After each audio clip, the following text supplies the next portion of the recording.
What's up, everybody? What's up? Welcome to Mama Mary's Music Mayhem.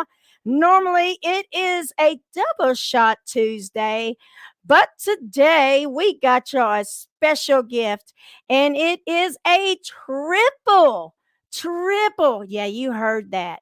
Triple shot Tuesday, and I'm fixing to bring my first band up, which is none other than 434 and Biohazard's very own PigWeed. We're bringing them up. We What's got up? Hey. The hell. What's going down? PigWeed. Before we get started, I will let everybody know watching. I got my trusty little phone. So if I see you're watching and you don't comment, Mama will call you out. That's how so some love and comment, like, love, and share, and let us know you're there. And Doughboy is traveling, so he might cut in and out. So we got Mr. Barry on here from Louisiana. How you doing, Barry?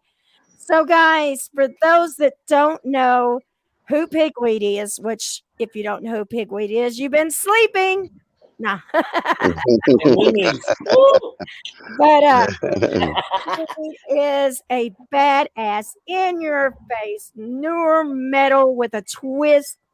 They are just, I mean, dude, you will see, because we will be playing some of their videos, but they are taking over the world and making everybody their bitch. Oh man. Thank you. I said it. Yeah. Finally, somebody. Yeah. I love you, girl. All right, and there's Mr. Dave. I mean, not like that, baby. My wife started looking at me crazy. All right. And there's brother Dave Biohazard. What's up, Dave? What's up? What's up, Dave? What's up, Dave? Here. So, guys, for those that don't know who PigWeed is, which, like I said, they didn't, they're sleeping. You have been around for a long time. Y'all originally formed in 2009, correct? Yes. So give us a little history. Give us a little PigWeed history. Well, the band was created or put together by our guitar player, Mo. He put together the group. I came in probably about a year and a half after he put the group in, together. We just kind of hooked up, and we kind of clicked. I came in on percussion at the time. We were doing more of a Latin kind of feel thing at that time. And Cha-cha-cha. yeah, pretty much, just in there kind of doing my part. And it got to the point where the guys wanted to, do some shows and stuff. And I had a little bit of experience in the music industry. So Mo came to me and said, hey, I know a couple people can get us a show. And so I was like, yeah. So we did that. And then as things went on, I started doing a couple things in the band because we were looking for another guitar player. So there were certain songs. Dave, that I wanted. I was like, hey man, if y'all need another guitar player, holla at your boy. And I was on Dave's ass for about like 5 years. But me and Funky always joke around, so I didn't know he was serious. Yeah, because I seen him like, hey man, I like that groove, They all right. They got a little swag about them, little So I was telling him, hey man, if you're looking for another guitar player, need any help, let me know. Holla at your boy. Told him for 5 years. And like I said, they started in 2009. I got back around, I was living in the Valley in Harlingen until about somewhere around 2011 or something like that. But I was always coming to San Antonio. But when I moved back here, I didn't join I got in PigWeed in 2014. That's when I came on board. But I had always told Dave, man, holla at your boy. But by faith, we joined forces, and you seeing what the results. Yeah. Now I'm finally getting good reception, so I can finally hear y'all now, by the way. Oh, good. Oh, no, go back on mute.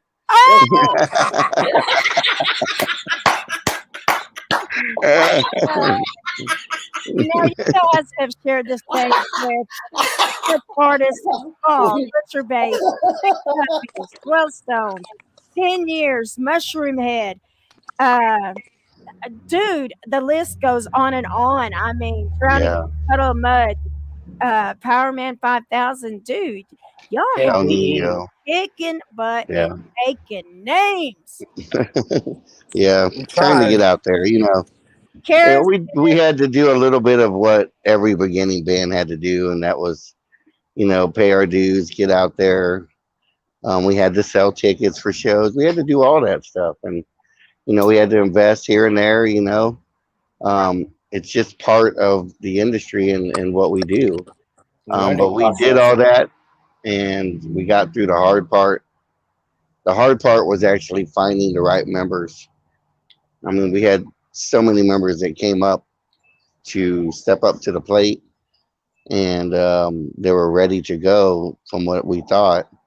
And then once a tour was mentioned, you know, they were worried about their dog or their girlfriend or whatever the fuck they were worried about. Right. So it was hard to find the members that actually were willing to make that sacrifice and go on the road and put in the work. So we finally got that unit. We got Funky on board. I love that name, Funky. Thank you. I've known, you know, like he said, Funky one, he is I and I is him. Like he said, me and him have been friends for a long time. So yeah, I've been on day for about 25 years or so right now. Yeah, so when he came in, it was an easy kind of blend. We already knew each other. We're familiar. We spent long nights together. Trust me already. I like that. Let me tell our business.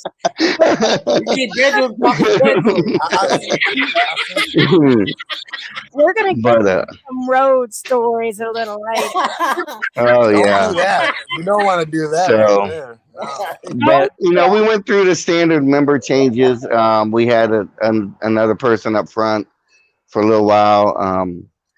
A good brother of ours, you know, did his job, but unfortunately, you know, things just didn't work. So I winded up at that time. I was just kind of helping him do a couple songs here and there, and that's when my position changed, and we started hunting for that other member, and then we got Walter.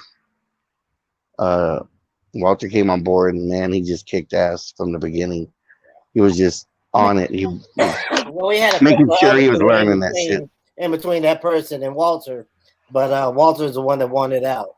Maybe said there's no show like a pigweed show. Oh hell no! They lying. They're not lying. We'll fuck you up. Yeah. And Kelly, we're gonna fuck you up. Yeah. I'm gonna just tell you straight up. People bad. And we got Kara in here. She says, hello, everybody. Hey. Hey. And she says, I'm here, still working, but I am listening. I hear you. Awesome. Thank you. So we got that makes two of us. And Dave says, not at all. That's What's right, Dave. That's right, Dave. So we are going to give those that have not hey, there's Barry. He said, Funky, 3 tokes and 2 puffs, and Sweet Bed Daddy D and Jake Jones. And yeah, he's talking about our trip to New Orleans with me and Derek. On the patio at his house smoking out. Yeah, that was oh well, shit, I'm there. No shit. I'm there. You don't gotta say nothing. And we did it on Gary's patio, and my eyes were like this. And I'm Mary Hope. No. Yeah, I'm there. I'll find it. Well, For hey, real. what we're gonna do? Oh, and there's Walter. Walter, he says, "I'm working." We miss you, Walter, already. Don't lie.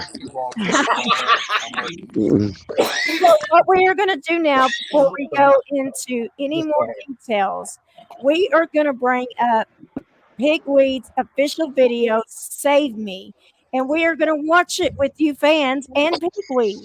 Now, when we get done, if you got questions or you just want to tell them, "Hey, that was badass," well, then you can. But we're going to watch this with the band and the fans. So here we go. Let me restart it. Are y'all ready for this?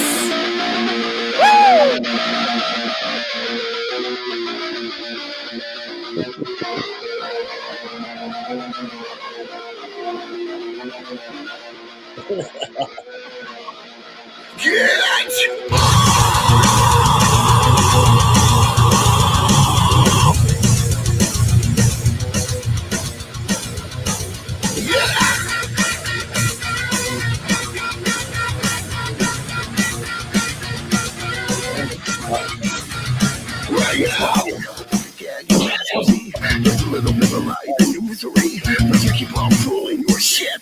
Not my drama, but still being right. So now I'm gonna just sit here and wait. Feeling like because all the damn things you did to me, causing all this damage, I'm about to take it. Right now I'm acting out loud, it makes me feel alive.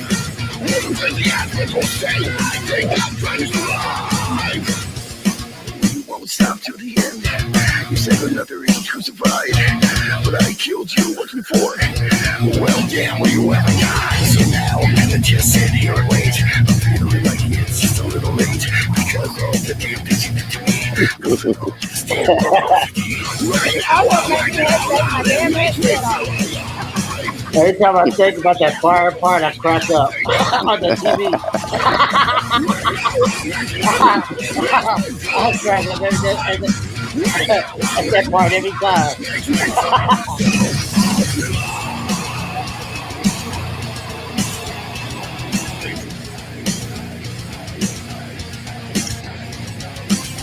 I wanna know why. Can't mess with the big nation. I wanna know why. Can't mess with the domination. See the fears that tears you down and let it eat you up inside. Yes, you just take the hate and break it down, and then you'll kill away your pride. You'll take your face apart from skin to bone if you just keep up your facade.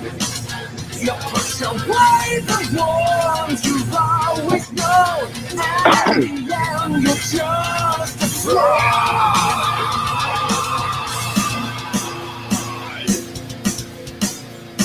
Yeah.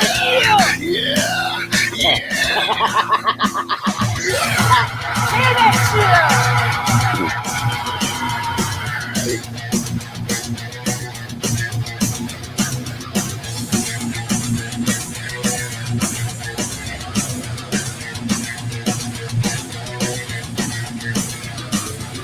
Why won't you save me? Why won't you save? Why won't you save me? Why won't you save? Why won't you save me? Why won't you save? Why won't you save me? Why won't you?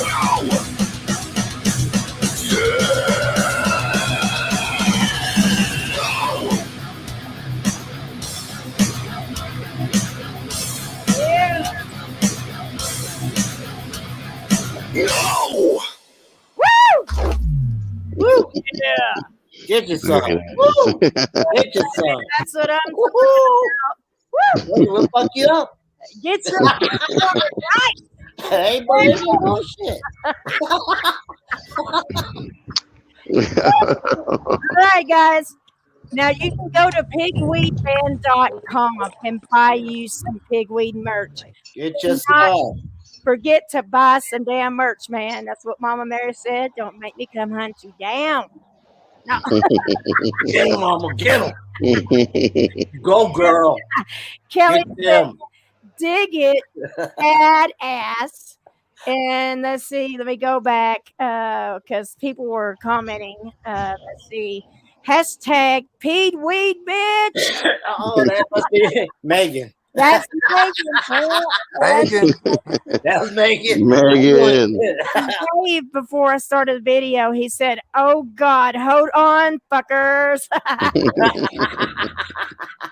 Catch Yeah. that shit live. It's even better. Fuck you up. Yeah, they will mess you up. Matter of fact, real quick before we go any further and talk a little more, I'm going to go ahead and get the next one set up, but we will be playing that in just a few.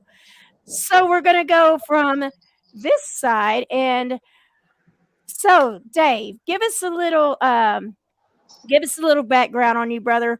When did you decide that you wanted to be this bad ass in your face musician, vocalist, multi-genre, multitasking? As you said, you started on percussions. When did you decide this is what you wanted to do, brother? Well, originally I'm a drummer, so I started at a young age. I started playing when I was like 9. I didn't really have a lot of friends, so I just kind of got some drums and started pounding on them. And by the time I hit like 13, 14, I was starting to get serious about it. Like, it wasn't about impressing girls or my friends or anything anymore. I just wanted more musically. I started managing. Biohazard says Dave was born a badass vocalist. He was born singing Raining Blood, LOL. But throughout my years of playing and being Damn a straight. musician and a teenager, I always like watched the front man. Like, that was just my biggest thing. Like, I just always studied them for some reason. And been in a couple bands. I played drums in one, I played guitar for another. Then when I came in PigWeed, I did a little bit of everything. But it wasn't until our frontman that we had looked at me one day and said, "Man, I just, I don't want to do this anymore." Was when I took it seriously. Like, oh shit, what are we gonna do as a band? Because I was just kind of backing him up.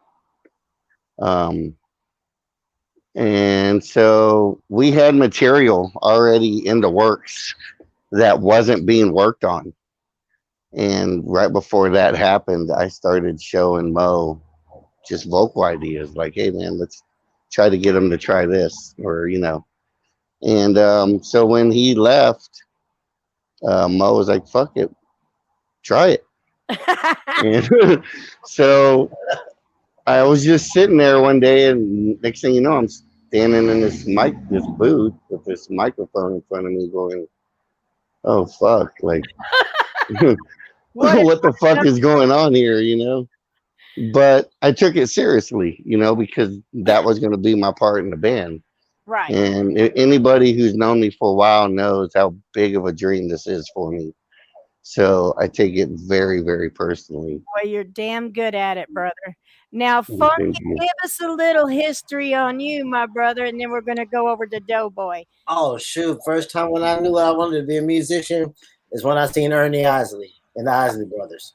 Oh, They yeah. played Summer Breeze and Voyage to Atlantis, and Ernie did a guitar solo, and then I was like, wow, I was hooked. And then I seen Kiss. Oh man, Ace really got that. I was like, oh shit. Oh shit. yeah. I'm hooked. That guitar. But I played a lot locally here and there. But it's been a dream ever since then, like Dave, I played drums in high school, junior high through high school. And then in high school, I picked up guitar, and then I got tired of packing drums. You're always the first one there and the last one to leave, and you got the most shit. Plus, I like being in the front, about? I don't want to be in the back. You know, I'm not a shy fellow, as you might be able to tell. But but no, I always wanted, you know, the guitar is that's my baby, you know. So There you go. How about you, Doughboy? Give us a little history on you, brother. When did you decide to become this badass mofo? I was born this way. Nah. That's honestly, perfect answer. honestly, I was blessed to be with this crew for 2 years previous to being as an actual vocalist with the band. So I was a tour manager previously with the band, and I was blessed to go on tour with these fine gentlemen here and become a part of the brotherhood. Yep. Cool. Dave says he's learned the hard way not to hit a TV with a baseball. he wants to do. He wants to do. He's got jokes. He wants me to tell the story. Let's get into some stories All right. a little bit. All right, so in that Save Me video, you see that I hit the TV with a baseball bat that was on fire. Well, that was the first time that I hit it, and the TV didn't break. So I hit it with the baseball bat, and it was aluminum. Bing! It went petite. Ah! I'm like, oh shit!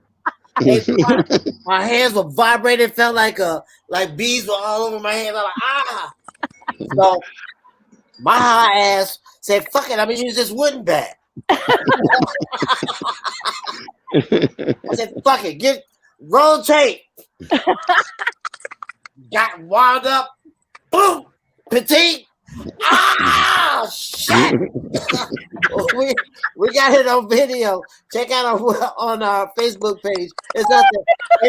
I busted, and the same thing. That all that vibration and everything went through my hand. I'm like, oh fuck! And the bat had broke.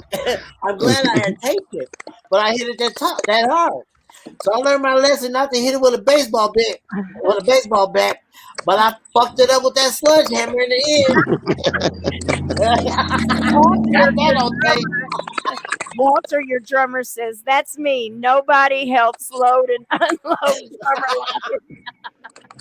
And Dave Biohazard says, "Doughboy moves like he's taught MC Hammer."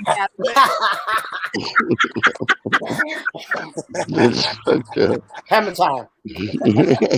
Thanks, Dave. Thanks,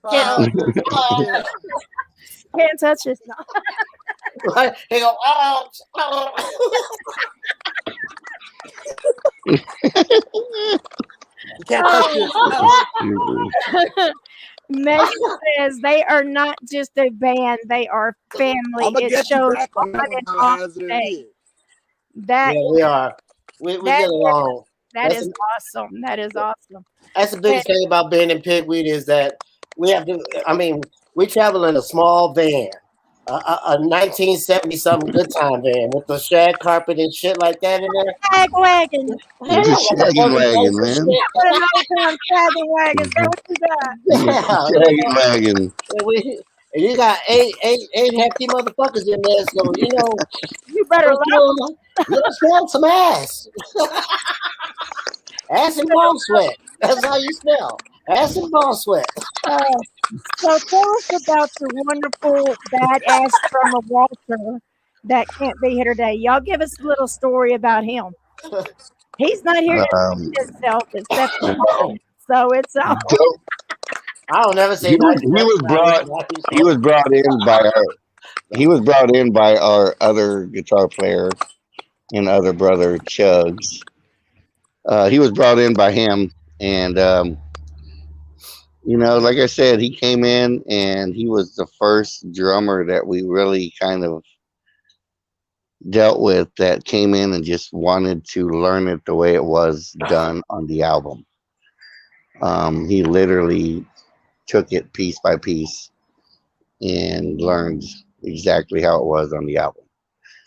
And you don't find too many drummers that will, not saying they can't do that, but will do that, because you know I'm a drummer myself, so I've joined bands where I wanted to kind of put my little niche on it, you know what I mean?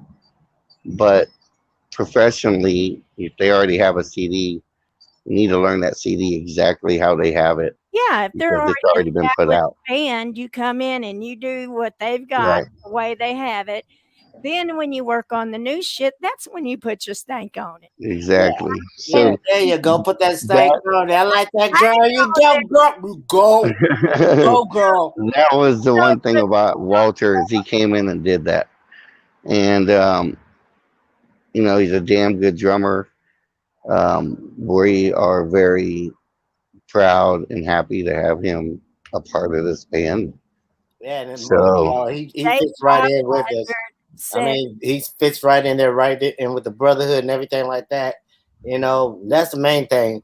Is like, I mean, you can have the baddest motherfucker in the world on your team, but if you don't get along with them, you know, like I said, you got 8 swinging dicks in the van, and it's like, you know, if you don't get along, you know, you're gonna have that little fight. So Biohazard says Walter plays drums like he swings 2 of these hammer beast mode. Yeah. Yeah. You gotta beat them motherfuckers like they owe you something. He says 4 hammers, matter of fact. Joe Boy has hit a bad area, so we don't see him. But what we're going to do now is, since we got some more people in here and everybody is like digging this, they're like dying because we're making them laugh so hard. And, you know, if we make you laugh so hard, GP, we did our job. That's exactly. This is what it is. You know, we're gonna do one more video and then we're gonna come back and get some crazy road stories from you. Oh hell. Oh hell. Oh shit. Yeah, buddy. Yeah, Mama's gonna get the dirt. All right, we are going to watch PigWeed here to dominate. So if you're ready, we're ready to rock out. And I'm not going to say the rest of that because. Yeah, you know where I was going with that.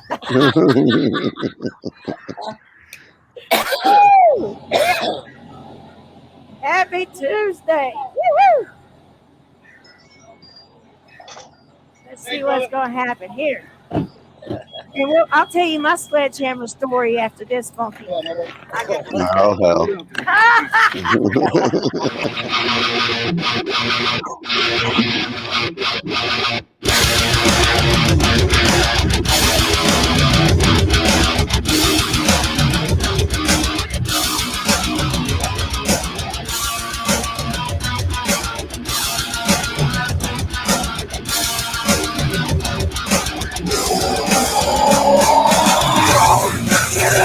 Yes, fuck that. You keep running your mouth. Come, get it. Go prosthetic.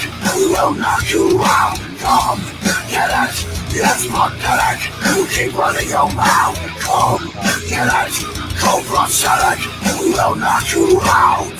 I realize it. I despise what I have tried to compromise, but it seems like shit to you. And now I try to find that deeper need inside it, but it tells me to just speak the truth. But you want it, then you'll come get it. I'm too afraid to ask you why. You want it, then you'll come get it. I don't know how to say it right. You want it, then you'll come get it. I hide behind my bed of lies. You want it, then you'll come get it. I don't know how, don't ask me why. And the souls are born, and you find out now. And it comes at us now at a price down. And it's like a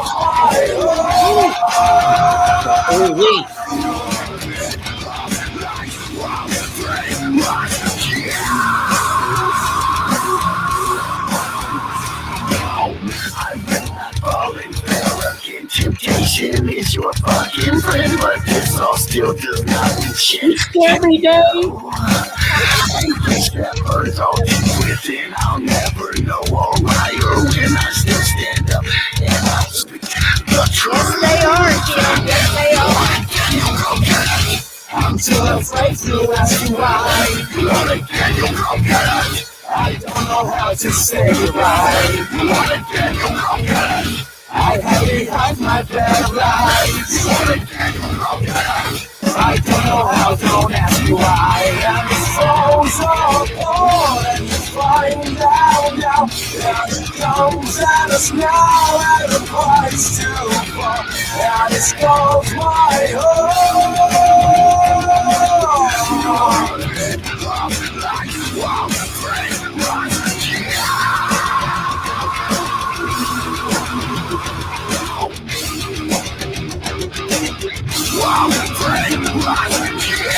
This goes my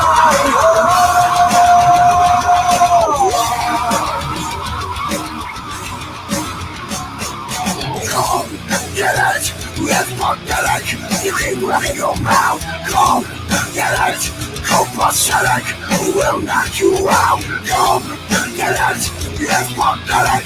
You keep running your mouth. Come, get it, go pathetic. We'll knock you out. Yeah. Oh, mama, get ready. Got to fuck you up now. Here it comes.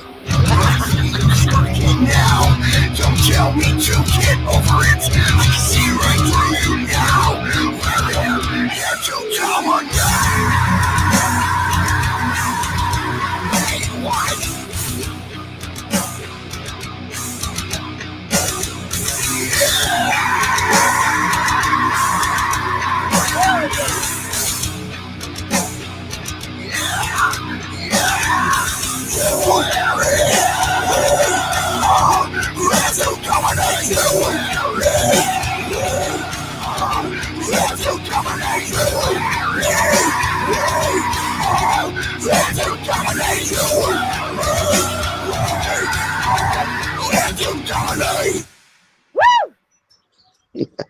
You. Get your song. Damn, over here tearing my damn chair up. Got me over here about to I'll tell you. break my headset off and shit. Fuck around and throw out your hip, girl. All right. My honey will work that shit back in for me later.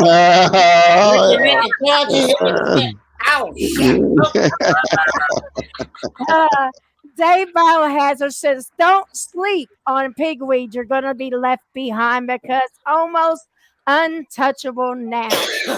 I love that guy. And Megan says, Mama Mary's show is epic. Thank you, baby girl. She says, stay up, queen.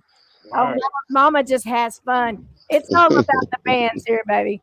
And Barry says, wow. Just wow and fun and horns up, man. Oh, dude. Awesome. Thank you, brother. I'm ready. And here's another local Arkansas artist, JC. He's giving y'all the horns. Right on, JC. Hey, thanks, JC. And he's already told me if I make that date happen that you're wanting, he's going to be front row center. Nice. Oh, yeah. Oh, dude, this is so much fun. I love my job. This is not a job. It's family. I'm telling you, this is what it's all about. So, hell yeah. any of y'all have any questions for PigWeed? Oh, we got, Brother Will's in the house. What's up, Big Will? What's up? What up? Oh, shit. What's up? Says these guys are good. Yes, they are. They are. Thank you. JC says, moshing for days. That's what he nice. Oh my gosh. Okay, so now since we've got, letting them know who PigWeed is and got a little history on band members, now we get to the fun stuff. I want to hear some crazy road stories. I know you gotta have some. Come on with the dirt. Come on. Oh shit. We got a whole lot of those. I tell you, where were we? We was in Arkansas, right? Yeah, when we played the guillotine, right? Was that the guillotine? What was it in Arkansas where Chugs fell asleep on top of the U-Haul? Yeah, I check it out. Chugs is all about 5'1". he looked like a little hobbit, you know. That's my size. See, I'm Oh, I'm 5'1.5". oh, you gotta be there. You gotta have things. You got that. I give it you a giant because he's a hobbit. He looks like that little one that has the sledgehammer because he has the beard, the dreadlocks and shit. So we was in Arkansas and me and him, everybody else, they went to their rooms and everything like that. And me and Chubbs, we like to stay up and drink and party and everything like that. So it was hot. It was hot and it was cool at night though, but it was hot. So like that, yeah. And then we was in that van, like I said, me and Chubbs, I guess it was our time to patrol the van or stay on watch that night. Make sure people didn't come over there and fuck with our trailer and shit. So Chubb's little ass, like I said, he's all about 5'1". So he climbs his little drunk ass up on top of the trailer and falls asleep. So I would say about like 7, 8 o'clock in the morning, I start feeling the van move. I'm like, oh, blah, blah, blah, blah, blah. And his little ass was up there sizzling because the fuel started coming out. He was like, baby. He didn't even flip. So it was so funny. He had a little hairy motherfucker. So he slips without a shirt because it's like having a blanket anyway. So, right.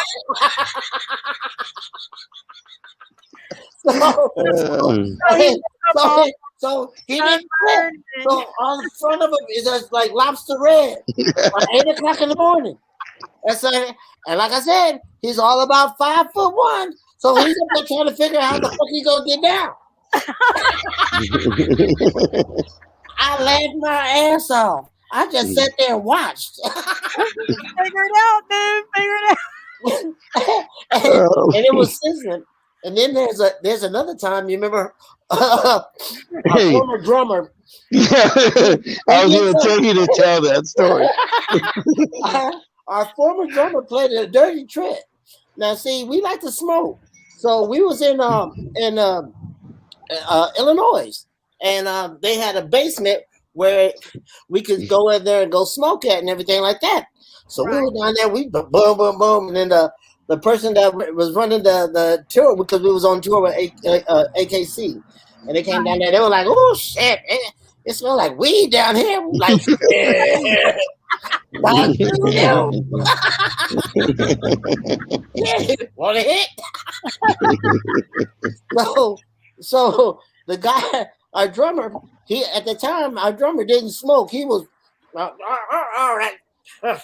He was real square, but God bless his soul, that's more for me, shit. So for real. I ain't mad at you, boo boo. Do what you do.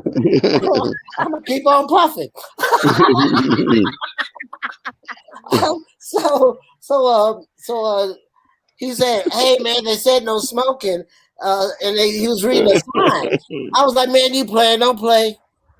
No, don't play." So I was like, "Oh," so we stood down there for about like 30, 45 minutes, and then the person came down there and they were smoking a cigarette. I said, they just told us that we couldn't smoke down here no more. She's like, no, you can smoke. I was like, oh, this motherfucker. This son of a bitch. So I go upstairs. I tell Dave, I'm like, man, I'm finna go get this mother. I'm finna cuss this motherfucker out.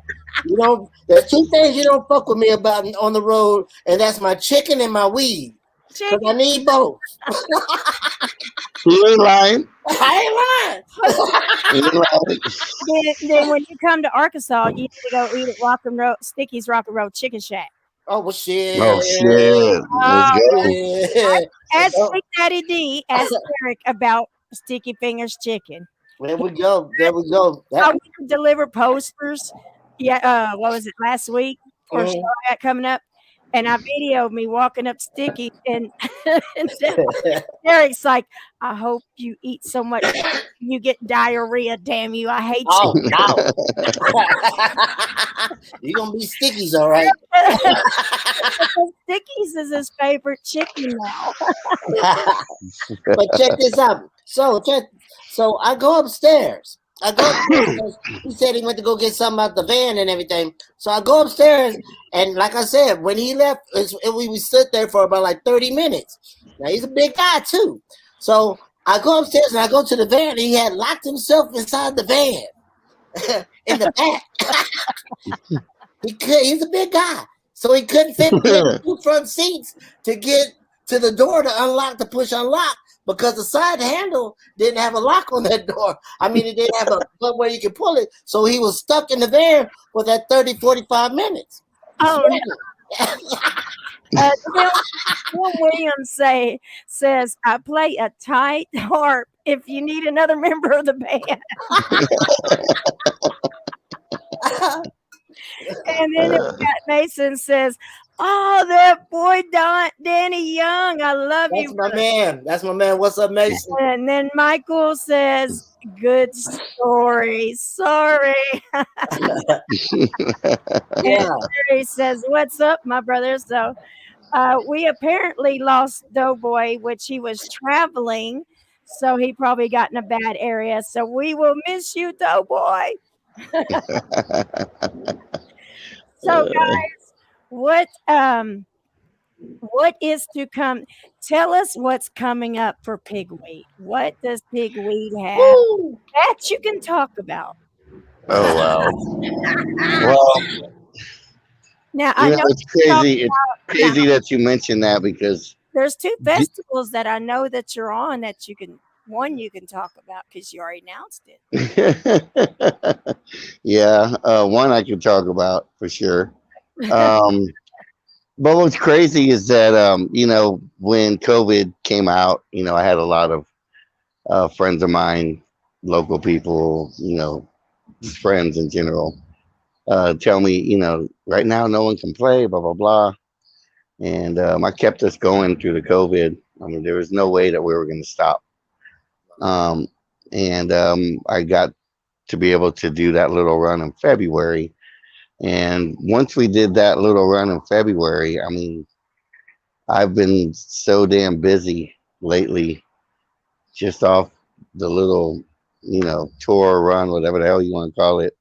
Got that junkie itch. Yeah, so now, I mean, I'm having to turn down some stuff because we're just so booked now. But this is what we got going on. So we got some local stuff here in Texas for April. So April 3rd, we will be at Bonds here in San Antonio.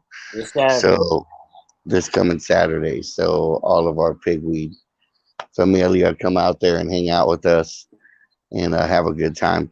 And then after that, the 16th, we're in Houston at the 19th hole.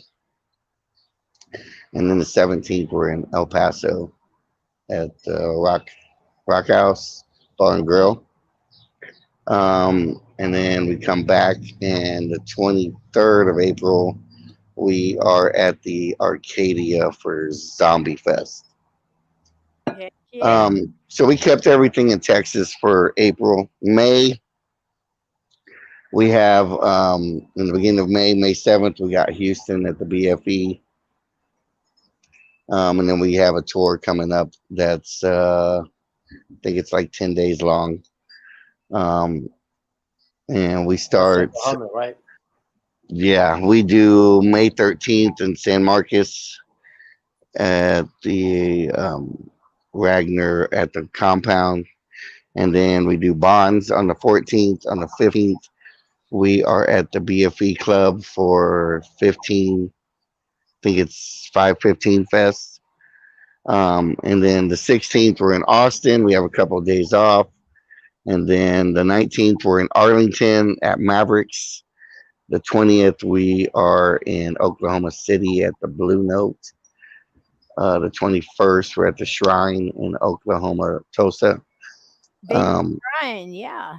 And then we go to Beaumont, Texas at the Rock House, I believe it's called. And then the 23rd, as of right now, we're in Houston. And then so we have that, and we got a couple other things in June, a couple other runs we're gonna do. I think we're gonna be in Missouri. We're gonna be in Oklahoma for Canapalooza, which is another festival that we're doing. Arkansas, And Mississippi, Louisiana. yeah, and hopefully Arkansas. Read the list. This is how long my list is. Yeah, we have a long list. So, and then when it comes to July, we have another tour that was offered to us that will be announced shortly. So I can't announce that yet, but we will be doing a, I think, 10, 12-day run. And then when we hit to be on Metal in the Mountains? Well, no, because that's a tour, a whole nother tour that got offered. Yeah, so like we're doing one in May, we're doing one in June, we're doing one in July, and I got something. Texarkana. So Michael, send me a venue, and I will contact them and get them in Texarkana, baby. Heck yeah. Yes. Heck yeah. So in August, we go on a 2.5, 3-week tour. We're gonna be hitting the East Coast. We were invited to play Metal of the Mountains a couple of years ago, and since the COVID, we just kind of rolled over. But this year it's actually going down, so it's an honor to be on the bill. There's a lot of good bands that are going to be out there. A lot of good friends of ours are going to be out there. A lot of good homies are out there. Going to be out there. It's going to be like a fucking family reunion, to be honest. This going to be like a bucket list right here. Yeah, so I'm a little worried about the after party that fucking. But since we're going to be on, and we would get fucked up. Since we're going to be on the East Coast, I am booking a tour right now. I already got like 5-6 dates locked in. So we will be in like North Carolina, we'll be in Pennsylvania, we'll be in Ohio, we'll be in Florida, Georgia, and there's another thing happening for us in there that can't announce, but it will be announced. Woo! It will be part of that tour. So after that, then we're just going to hit a couple other cities on the way home. I think we might hit Indiana and matter of fact, Dave Biohazardous said, Mama Mary, see if you can book these guys in my backyard in Indiana. Free would be great. Yeah, so we want to hit some places on the way home for sure. And Steve says, Hell's Brothers. Stephen Chester says, Hell's Brothers. And Walter says, you can't stop us. You damn right. That boy, and we got stuff. If a venue wants to book you, other than, of course, I will help when I can. But if a venue wants to book you, who do they contact? The best place to actually hit me on really is they can hit up Biohazardous Records and talk to Dave Wright. They can hit up 434 Management and talk to Derek. And then if they want to get a hold of the band, we do have Instagram, Twitter, and stuff. But the fastest way to get a hold of me is to message the band on Facebook. All right. I check that thing like every 30 minutes. Guys, their Facebook is strolling in the comments, and I did put that link. Matter of fact, real quick, while I'm thinking of it, I am copying that link, and I am putting that in the comments as well. Let's see. Awesome. All right. So we got comments, and it's strolling along the bottom of the screen. You better go on real quick because these guys ain't stopping. No. So we even have another tour in October. That's where I had to kind of draw the line because we need to rest and be with our families. And, so it was like, okay, we're going to do October. And then from there, we're going to get back into the studio and get ready for 2022. Heck yeah. Heck yeah. But that's also a holiday time, and you know, we don't want to piss off our significant others. Well, Papa gotta go ho ho. you know, originally we started off this year with just planning.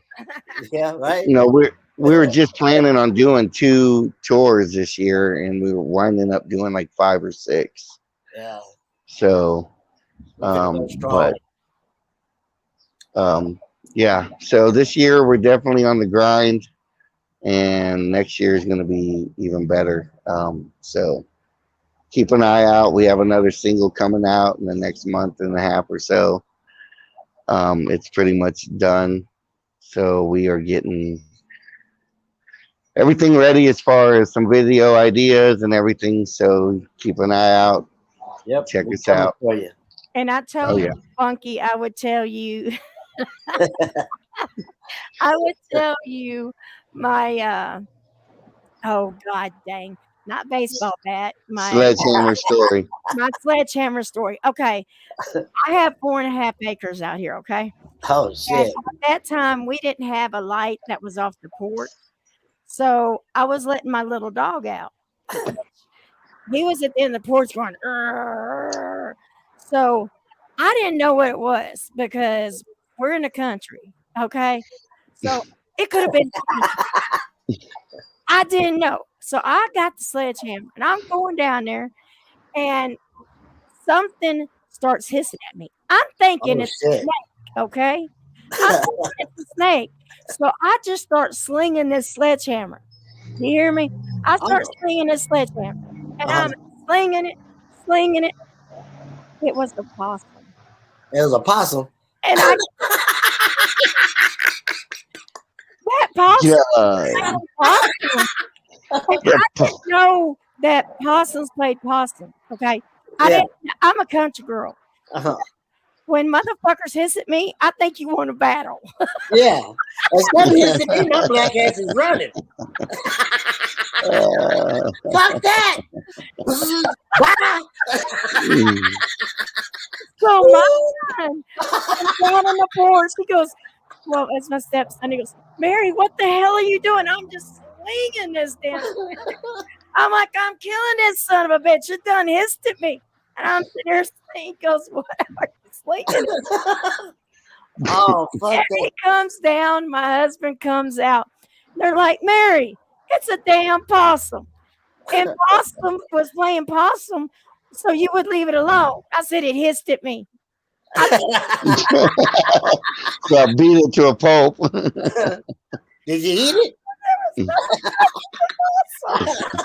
They said that they're good stew, but them motherfuckers look like rats to me. Well, it would have made a nice patty at that time. Yeah. Little breakfast sausage. Loady. So now my husband, he threatens everybody with he goes, don't make Mary get the sledgehammer. She'll fuck you up. Like that possum. She ain't gonna play possum. She gonna fuck you up. Yes. So I went out there the next morning, and my husband, that possum was huge too. It's about that damn big now. Oh shit. My husband, he went out there and he carried it and got rid of it. He's like, damn, Mary. And now I'm gonna come out here in the daylight and I'm gonna have to clean all this shit off the truck. Yeah. I was like, well, it shouldn't have fucked with me, and it shouldn't have hissed at me in the. It shouldn't have. Hey, when you mad at your husband, did you tell him to have a play possum? I did.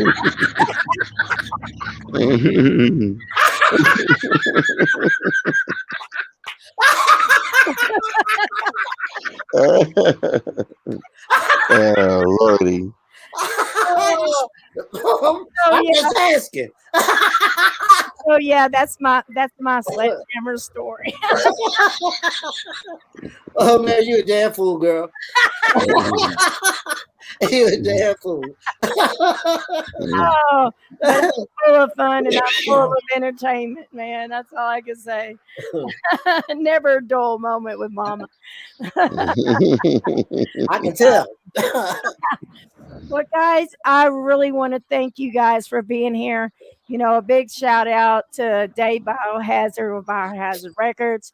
Big shout out to Big D from 434 Management for hooking this up. And guys, Dave, I will be in touch with you later today after she has that meeting. Okay. And, we will Cool. talk. So, all my Arkansas people, if I make this happen, they might be coming to Arkansas. So you yeah. Get your some. Guys, thank you so much for being on here today. It has been so much freaking fun and it's been a blast. Hey, And thank you. let's Thank you. get y'all back on here later in the year so we can see what big things have happened for PigWeed, because I know you're only going to the top, baby. Thank you. Thank you. you. Blessings. I know Thank you you. ain't stopping until you get there. Shit. Mhm. Girl, let me tell you, we ain't stopping until the wheels fall off this motherfucking bus. And then when the wheels fall off, we fly. Yeah. Walter says much love and thank you for having us. Walter, next time we will schedule it to where you can Well, be on here, baby, and we will get the brother back on here that we lost. And JC said, "Let's do it, let's do it." He's a local artist here. He's ready. He wants to Awesome. mosh pit. He's the one that said he wants to mosh for days. And Dave said, "Always a good time. I love you guys." And guys, thank you so much for being on here. thank you. Guys, go love, like, and share PigWeed. And, you know, tell them Mama Mary sent you. Go buy you some merch, damn it. Get your song. Get you some. But I love you, Dave. I'm Funky and Hey. Walter and my dope boy that we lost. We love you guys. And you guys keep rocking, and I'll talk to you soon. Thank you. Peace, love, and happiness. Peace. everyone. You too. Bye-bye. Now, guys, that was PigWeed. That was fun. I love them guys. Now we have our next artist in the lobby, and they are none other than, I'm going to get this right, MIR, Mercury Retrograde. Because earlier my dyslexia was kicking in, but it's better. How you guys doing? Oh, we got you. There you go. There All we right. go. Hey. Hey, we're all here. All right. Sometimes that, I bet he just sit down there. yeah. Oh yeah, I did. Let me I, catch I really did. Woo, that was a fun one. PigWeed I love them. They were fun. So, guys, this is, I did it right, MIR. It is Mercury in Retrograde. See, my dyslexia didn't kick in. you could say mirror. A mirror. Mirror. Mirror. Mirror. I want you. Or Mirror. if you're country like this guy, you could say myrrh. Hey, I am country. You want me to say myrrh? Oh, for those that don't know who this magnificent band is, they are a progressive metal band out of Texas and Arkansas. And we have CJ, Dustin, Jeremy, and Sky. So, guys, how the hell are y'all doing today? Doing great. Yeah, pretty good. How you doing? I'm Fantastic. having the time of my life. No, got all doing a lot better now that you're lighting up my life. Well, I got all these awesome bands to talk to today. So, yeah, my day's made, man. My day is made. So, for those that don't know about you, CJ,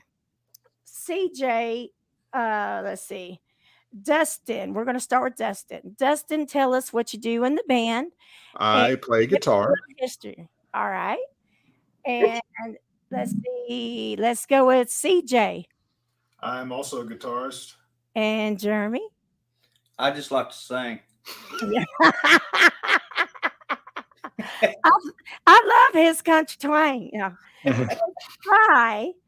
Mhm. Tell us about you. I also play guitar. All right. So, So we got we're some a bunch of badass guitar players in this band, which real quick before we go any further, I'm going to go ahead and get this first one set up and ready for when the time comes, because we will be watching a couple of your newest lyric videos together so everybody can get a taste of what y'all are. And then they're going to come rampaging to your page and they're going to come buying merch and they're going to come like, we want you at a show. So that's my goal. So guys, how in the hell, first of all, how did all of y'all meet? And give us a little history about how y'all became this badass group. May I? Go, May yeah. I tell the story? So let's jump back about 20 years ago. This guy had a really successful band in this area called Insinuate. And I was a young, fledgling, up-and-coming guitar player. And me and him met, and we would hang out and jam and, you know, just stuff like that. Well, we kind of parted ways. Fast forward about 10 years later, me and this guy played in a band together. And then we became best friends. And we've been writing music for the past 10 years. So fast forward to 2019. Driving around a Saturday night with nothing to do, and I'm looking on Facebook and I see that he's got a band, Negative Feedback, and they're playing at a bar here in town. And I said, well, that's my homie. I haven't seen him in 20 years. I'm going to go watch them play. Walked in, watched him, kicked ass, reconnected, and I joined. He messaged me later, says, hey, do you want to come join this band? Sure. Join that band. So, you know, the gears are turning in here. And I'm like, well, you know, you ever thought about doing some original stuff, some heavy stuff? Because, you know, I got a guy and we've been doing the thing and we could just combine forces and just, you know, make this super group, you know. So, yeah, it kind of, you know, I built this recording studio at my home, and I don't know, I drew the plans for this thing when I was 8 years old. And that's no joke. I can show you this stuff if you want to see it. It's kind of funny. It's a little different than what I drew when I was 8, but it's similar. And I actually think it's a little better, but it's good enough. Better when you was 8? And No, I don't know. It's questionable. so you've been planning this stuff since you were 8 years old. Yeah, I started playing a long time ago. This And, is- but the this studio was always a dream. Head. We needed a project to work on to kind of learn the recording art. And the music that was brought in from these two guys was it kind of trumped the recording stuff was still important, but pretty soon the music became more important than the recording. And it was pretty apparent that we had something pretty special. Well, I tell you what, I have been listening to your stuff, and it is sick. It is freaking sick. It makes you want to tear shit up. Makes you want to rock out. Makes you want to mosh out. And so we're going to give everybody a little taste of what they can get from y'all. And I'm going to have you announce this first video. I'm going to pull it up because, yeah, I want y'all to pronounce it properly. Okay. So my dyslexia don't kick in and I mispronounce it. All right. So we are Mercury in Retrograde, and this is Tormentia Star. All right, here we go. Yeah. Get ready.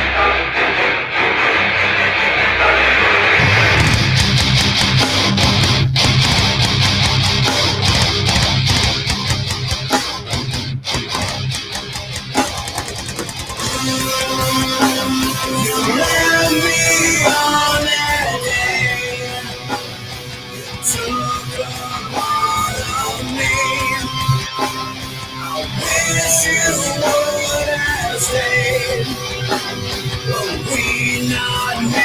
You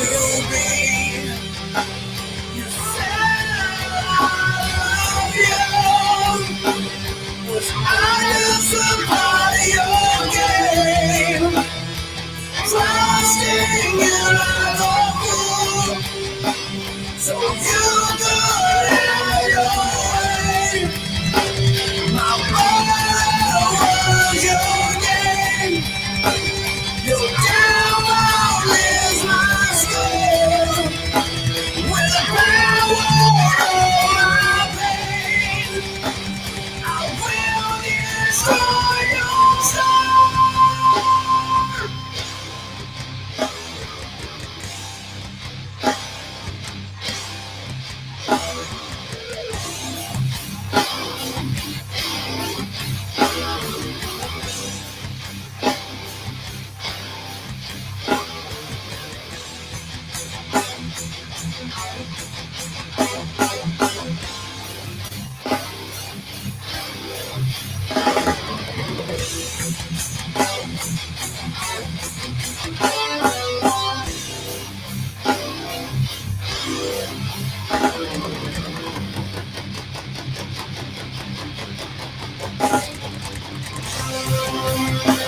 You sacrifice your own for your selfish gains to strengthen your dark throne. You enslave them in your name.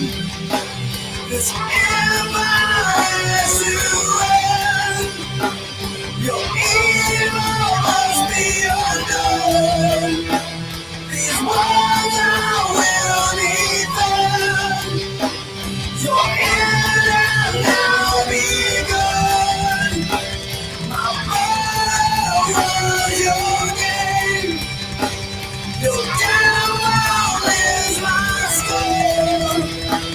With the power of my pain, I will destroy your soul. Yeah.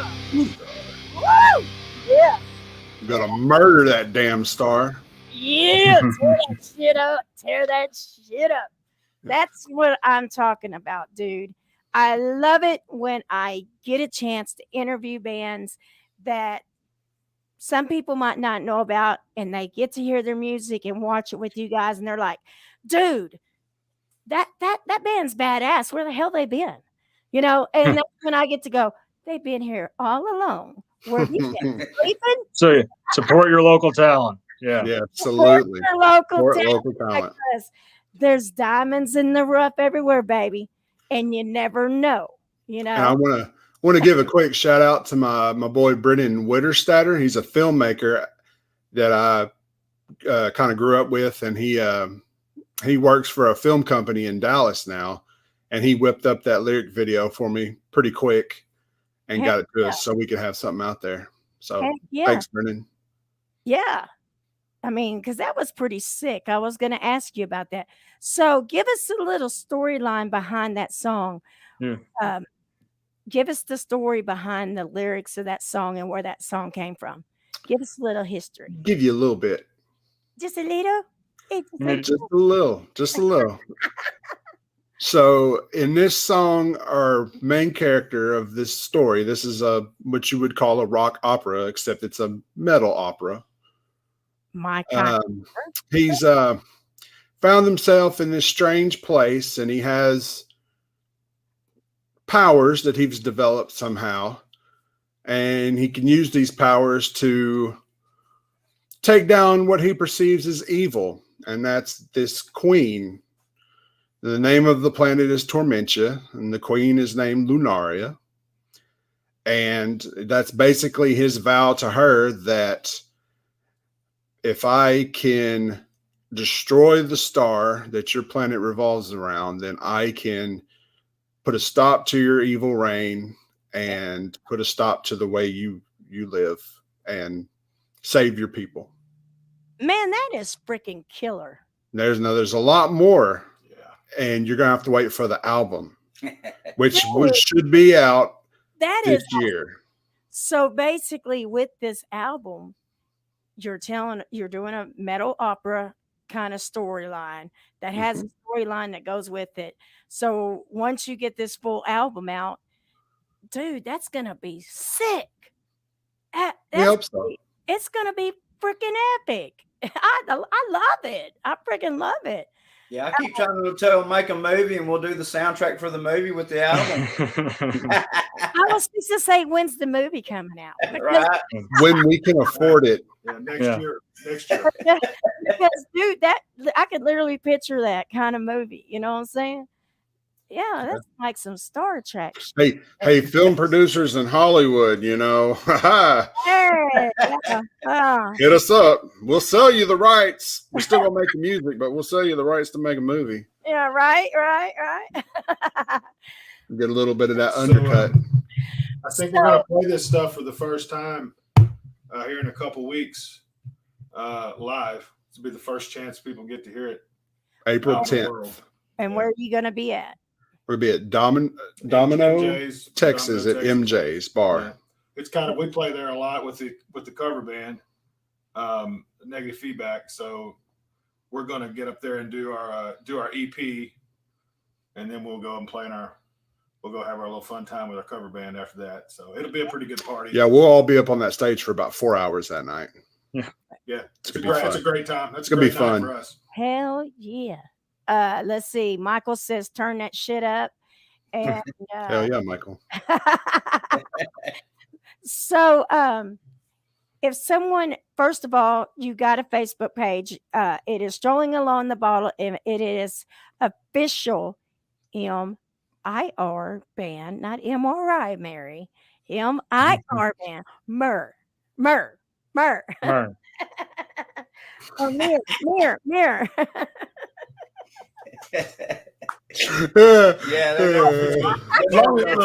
You're getting awful biblical here with the myrrh. Well, I can laugh at my own handicaps, you know.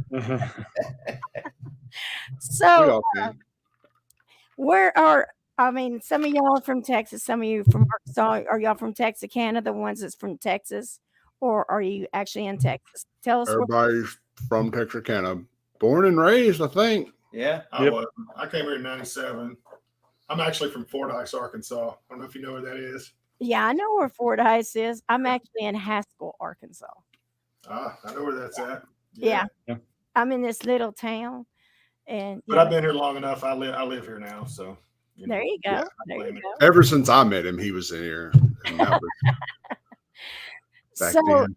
Sky, you're being awful quiet down here. Oh, I just don't want to interrupt it. This music means so much to me.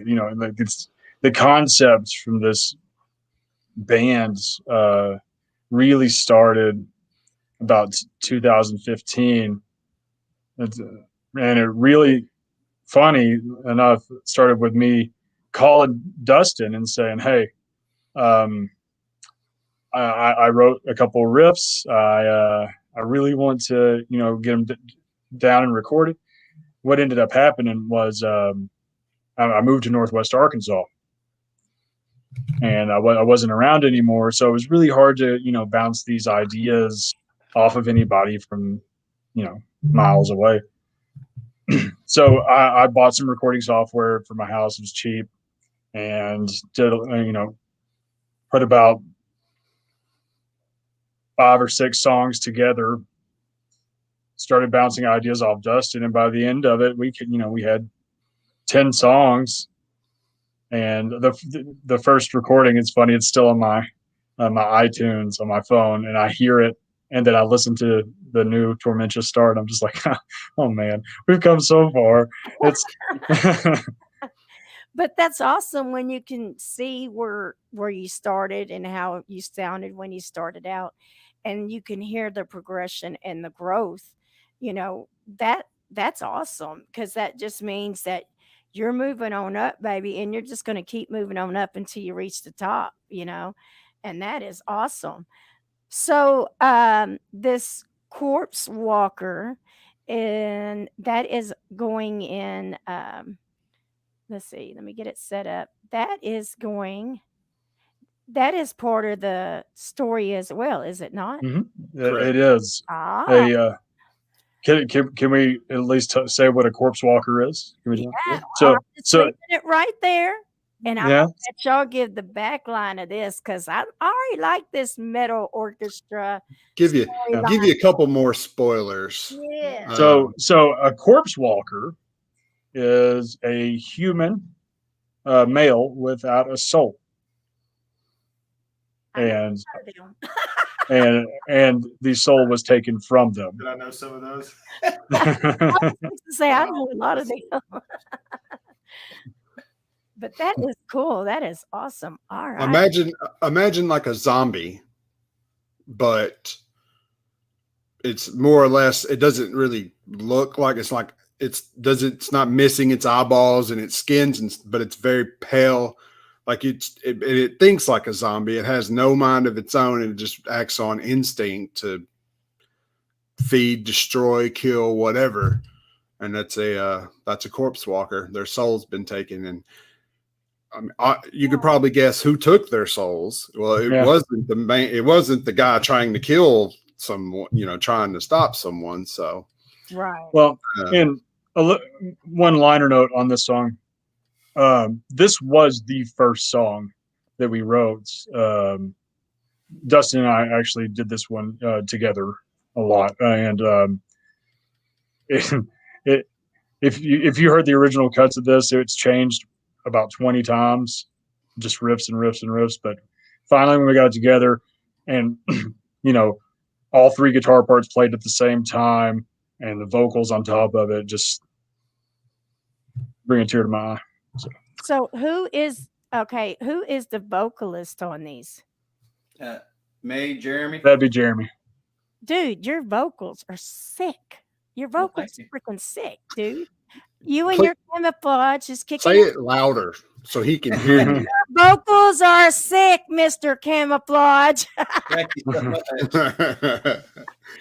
Yeah, I went from being in cover bands, and I like to mimic other people. I liked it to sound like the radio. And when they came to me with this music, I'm like, man, a lot of talent in this band, and it can make me grow. It can help me grow. And that's what they've done.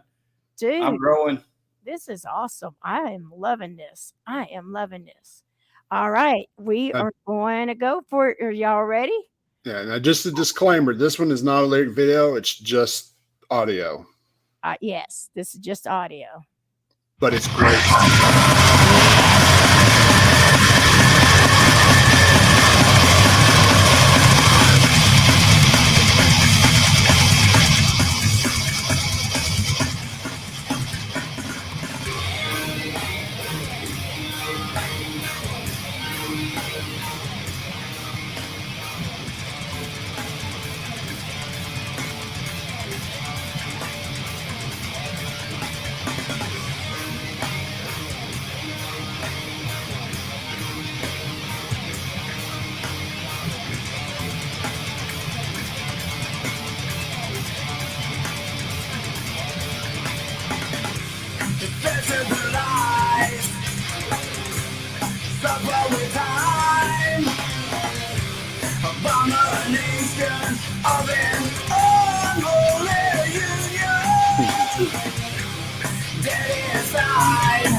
Nothing resides.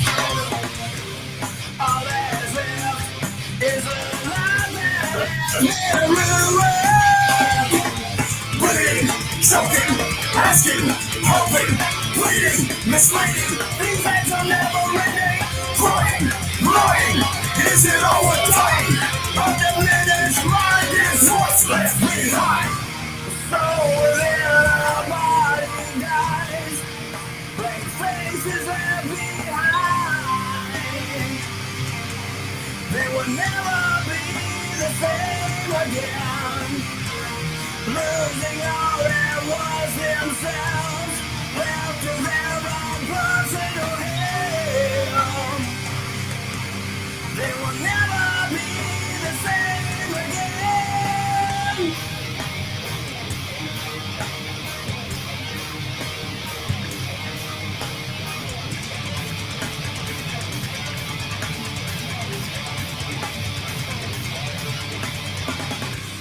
'Cause we're alive. No wind inside. No memories that was made. Anguish and throes. No glimpse of life. A walking course that will never change. Bleeding, choking, asking, hoping, pleading, misleading. Things that are never ending. Growing, growing, is it all time? A diminished mind is what's left behind. The soul within our body dies. Blank faces left behind. They will never be the same again. Losing all that was themselves, left to their own personal hell. They will never be the same again.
Dude, see, now that you told me the back story on this whole thing, while I'm sitting here jamming out to this, I can picture that shit in my head on stage. I can picture a theatrical metal thing going on, and dude, and now it's stuck in my head. So now you got to make a video or got to make a movie. It's playing into my head. It'll happen one day. Yeah. For sure. When we have the means, we will make it happen. 100%. Because I mean, I'm not joking. That first song, when you said that, I was like, okay. And then that one, I was like, wait a minute. Now that he said that, I can sit here and picture. You remember that old heavy metal magazine show movie thing? I could picture some shit like that. You know, that wicked like shit they had going on back then. That is deep shit right there. Right on. Michael says, can't wait to hear this live. Come on down, Mary. First round's on me. You know what? I got the second one. And when is this show? April 10th. April Saturday 10th. And where's it at?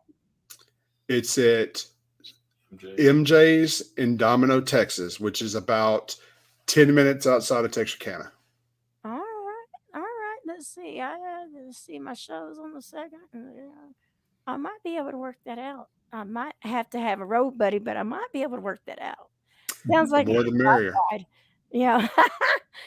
Hey, honey, you want to ride your bike to Texas? No, I'm just kidding. So I know you can't go into. Is there an ideal of when the full album will be releasing, to where, because this is going to be teasing us. This whole thing's going to be teasing us, and we're going to be waiting for that album to be dropping. Yeah. So we're going to take a little break from our cover band when this show's over, and we're going to start tracking.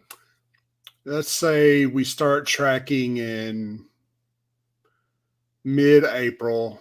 Give us a month to track, maybe a month and a half. No, a month's not enough. Yeah, maybe 2. And then a couple of months for mixing and mastering. And then, I mean, as soon as the product is finished, I mean, it's just so easy now. You hit a button and it's everywhere. So, now physical copy. Let's wait a second. The mixing and mastering part is not click a button. Trust me. No, that's not how it works. Once it's mixed and mastered. Wow. It is for people. It is for people who don't struggle with it. So. I was fixing to say, if it's just the push of a button, I want to know your secret, because I got bands working on new music.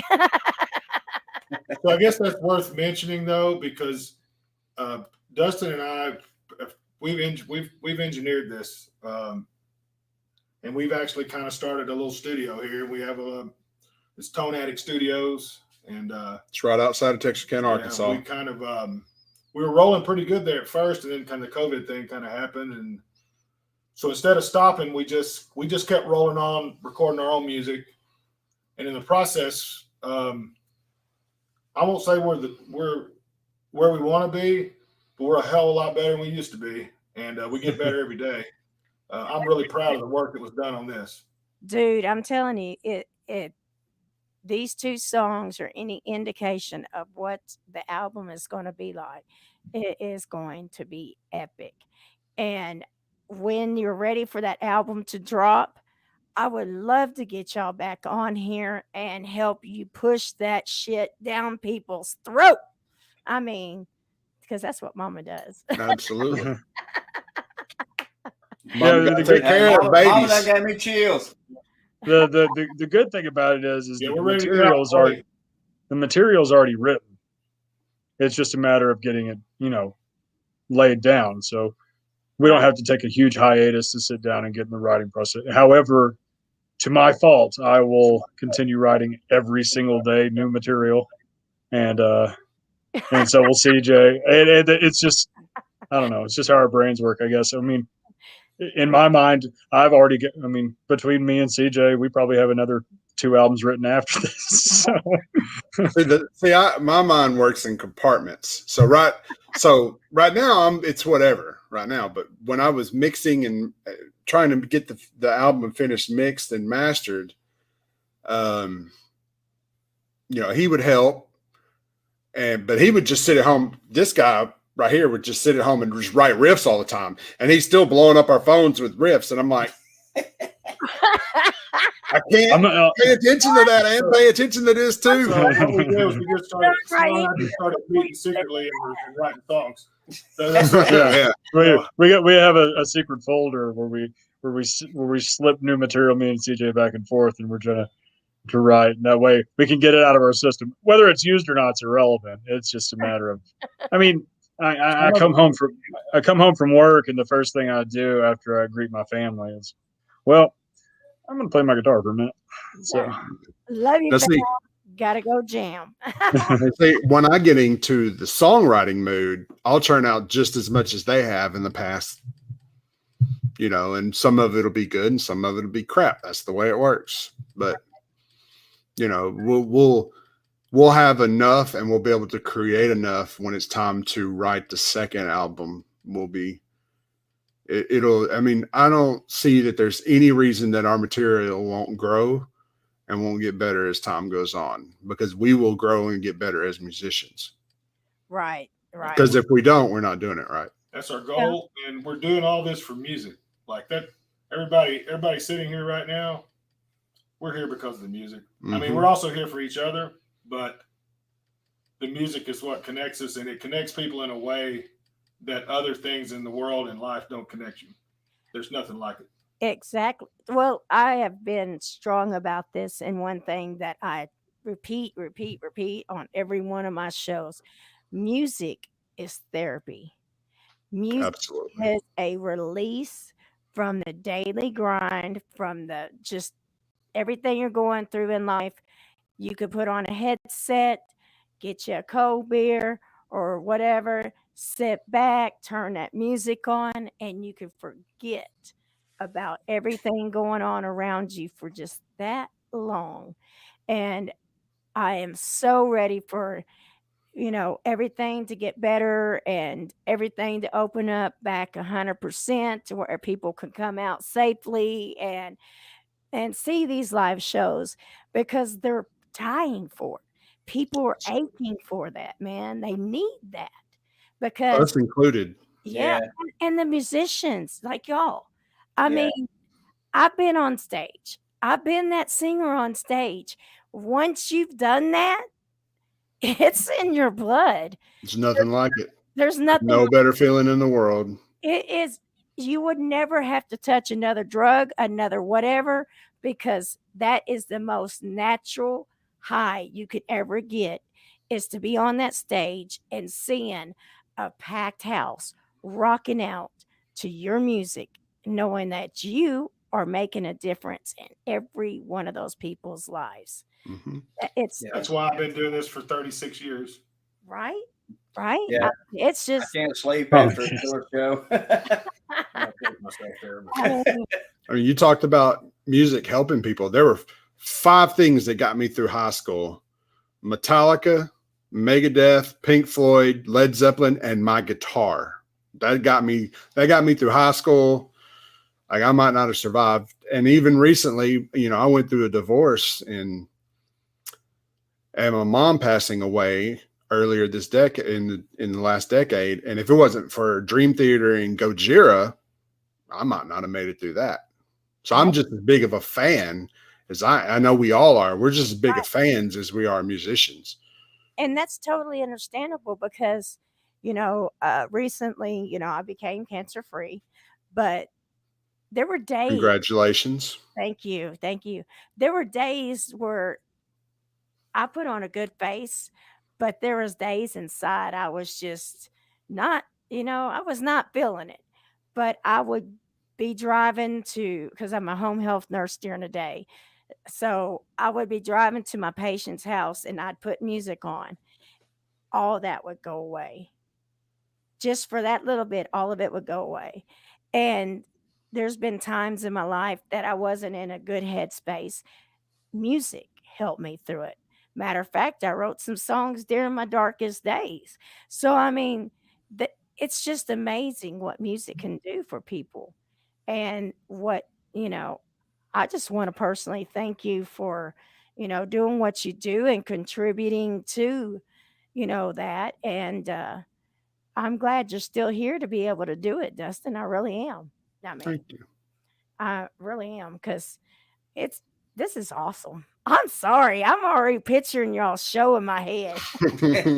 Right on. So are we. I mean, I can't help it. It's stuck. Yeah, playing live is definitely more fun than tracking. We get a lot of fun out of it. The end product's great, but poor Dustin was like tracking. Oh, Tracking is fine. Mixing and no. Ask him if tracking is fine. Ask Jeremy. Oh if yeah, tracking is fine. I kicked his ass to get his vocals, boy. I'll Yeah, tell they're you like, what. here, sing this like this. Oh, And my I said, throat hurts. Nobody cares. Do it again.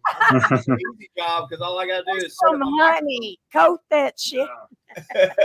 No, he's got to come out of that vocal booth was drenched with sweat Yeah. and like it's like let me hear it. And it's like there were several times where we're like, man, that was a good take, and he's like, no, it's not good enough. Yeah, Not good enough. he finally figured out that if it wasn't perfect, then we weren't going to keep it. I seriously was in there without a shirt on, sweating so much until we got it right. Think about this for a second. That was just the EP. I know. And think about this, it's probably gonna be summer when you get back in the booth. Yeah, it's going to be summer when Hey, we words of start tracking encouragement. vocals, because we track vocals last. Words of encouragement right there. August. There you go. Just have your cold towels ready to cool your ass off. Yeah. No, CJ, he's built a really nice jam room and a studio, and him and Dustin doing what they've done with these songs.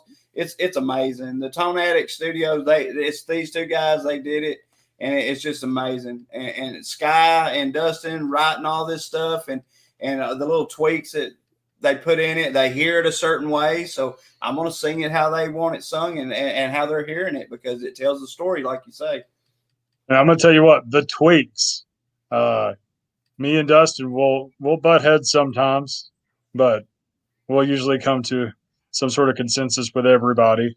But that's sometimes we'll be like, man, you're not gonna always, yeah, you know. no, you're absolutely right. But sometimes it's, oh, well, you need to down pick here instead of up stroke. And we're like, I mean, is it really that noticeable? And sometimes it is, and sometimes it isn't, you know.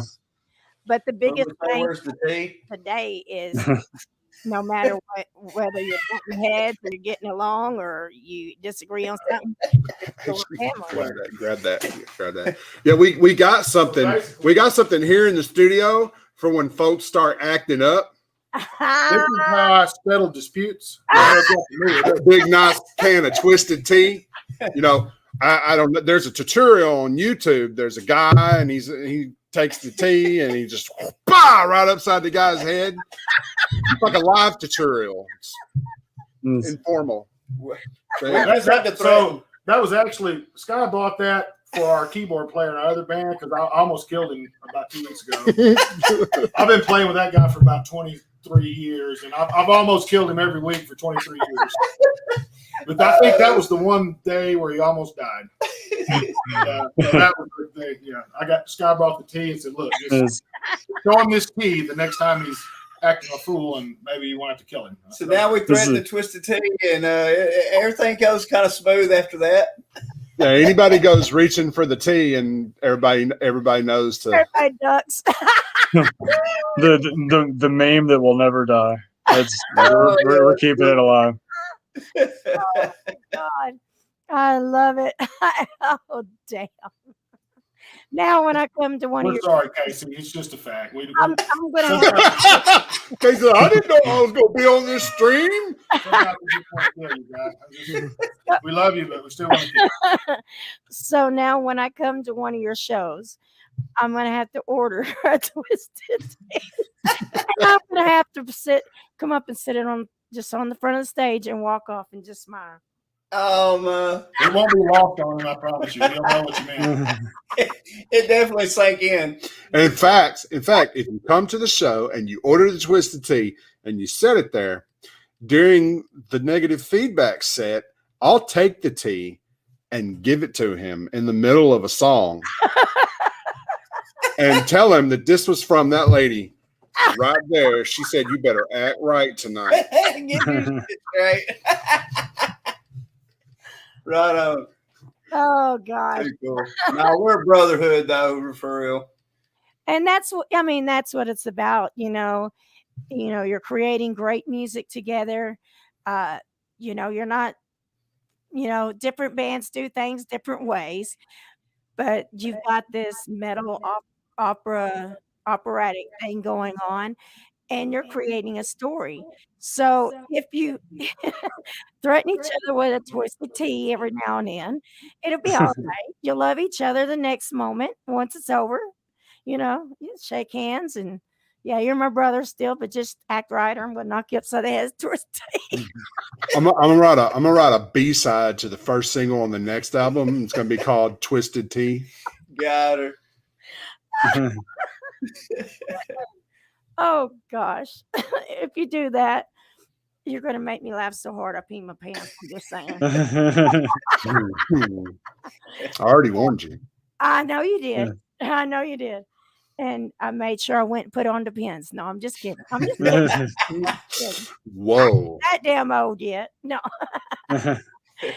So other than the show on the 10th, do you have other shows coming up that you can talk about or No, not quite. back in the studio? And Well, we so for everybody that's watching and for you, in case you know somebody and you want to send them our way, we are currently auditioning for a drummer and a bass player.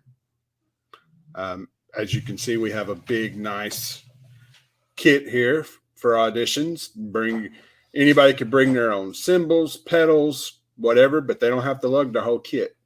They can just bring the essentials, and we've got plenty of stuff where anybody wants to come try out, we'll make it happen.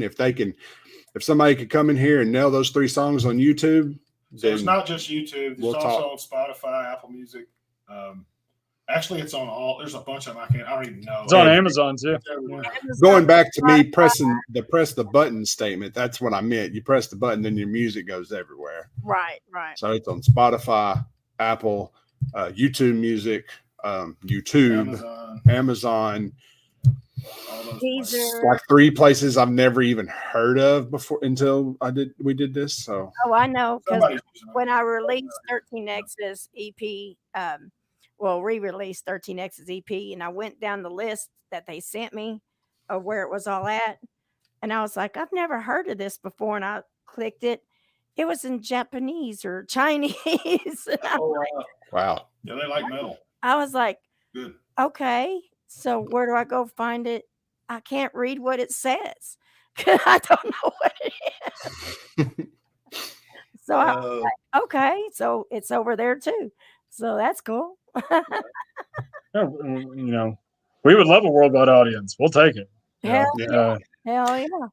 And while we're talking about social media and stuff like that, it's still under progress, but we do have a domain name for the studio, toneaddictstudio.com. Okay. So, And if they want to audition for the band, what is the best way to get in touch with y'all? the band's Facebook. Okay. And So they can if you message are the band's Facebook. You can also email that email that you have. let me see if I can pull it up real quick. Mhm. Yeah. I can multitask like a mug. Watch this. All right. Right there. Copy. All There you right. go. Let's see. Email. Email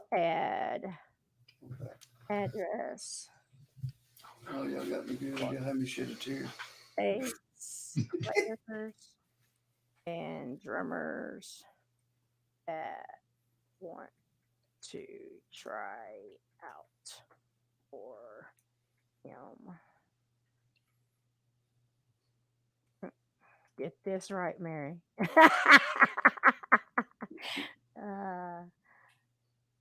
All right. I am going to have the email in the link in the comments, guys. You will see it. It will say email address for bass players and drummers that want to try out. So the email is there. If you are a bass player or a drummer and you digged what you just heard, which who wouldn't, and you want to be part of this really badass freaking thing that they're doing, man, which if I could play drums, I would do it. Yeah. So contact them by their Facebook or email them at that email address and set up your auditions.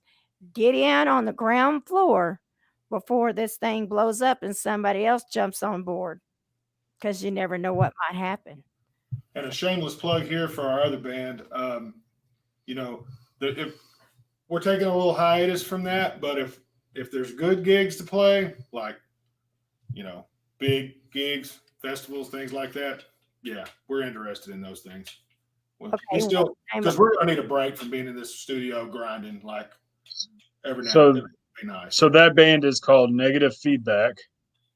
We play 80s, 90s, and 2000s covers. Heavier stuff. So anywhere from Bon Jovi to Tool. Yeah. All right, I dig it.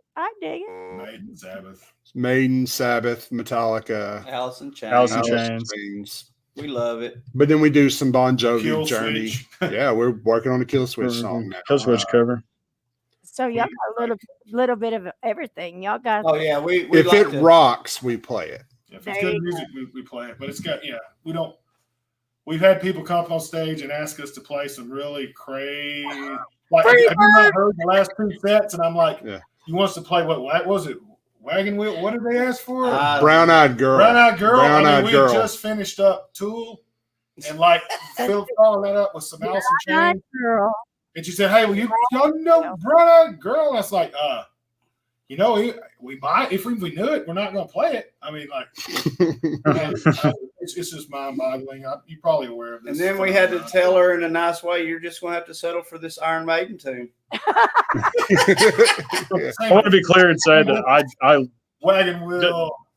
Dustin's always getting on to me because, you know, like some people say they listen to everything, but you know they don't listen to certain genres or whatever. But they say they listen to everything. No, but like I genuinely listen to everything, and it annoys me when Dustin and I get in the car that I'm like putting on everything from Brown Eyed Girl to Miley Cyrus to now here's the thing.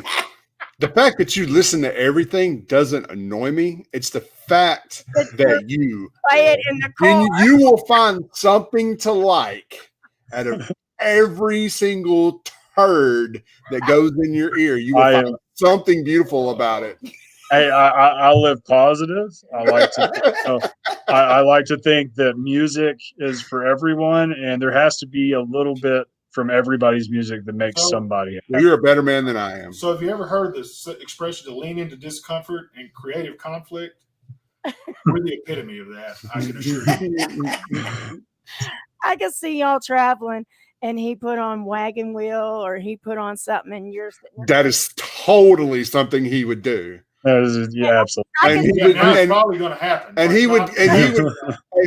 we would all look at him and he's going to be sitting there like, look at this little shit-eating grin he's got right now. Yeah, that's the face he's going to make once we all realize what's happened. But that's okay, Sky. When you do that, look at him and go, peace, love, and harmony, baby. I know. Just like, let's just be nice to everybody. He's doing it to troll us. Oh, yeah. We'll put Miley Cyrus loud as enough to make him go cross-eyed when he's in the restroom in the tour bus. But when he's sleeping, I'm going to put headphones in his ears that has that song, "It's Friday, Friday, Friday," over and over again. I got a pocket full of sunshine. I got a pocket. I love it. I love it all. I bet you do. I know. There must be an inside story to that. He's already done that to y'all and drove you crazy. Is that what you're trying to say? Oh, well, I mean, he's been doing it to me for about 15 years. Yeah. Yeah, I get it. I get in his car. I get in his guy. Okay, I'm gonna embarrass you for a second. When I come up there to watch y'all show, we'll put it on the have the DJ play it, and we'll get out there and dance to it. Yeah. So I don't know. Some Christmas tea. We're fixing to get the twisted tea. Yeah, he's got the tea ready just in case. So I ain't scared no damn tea.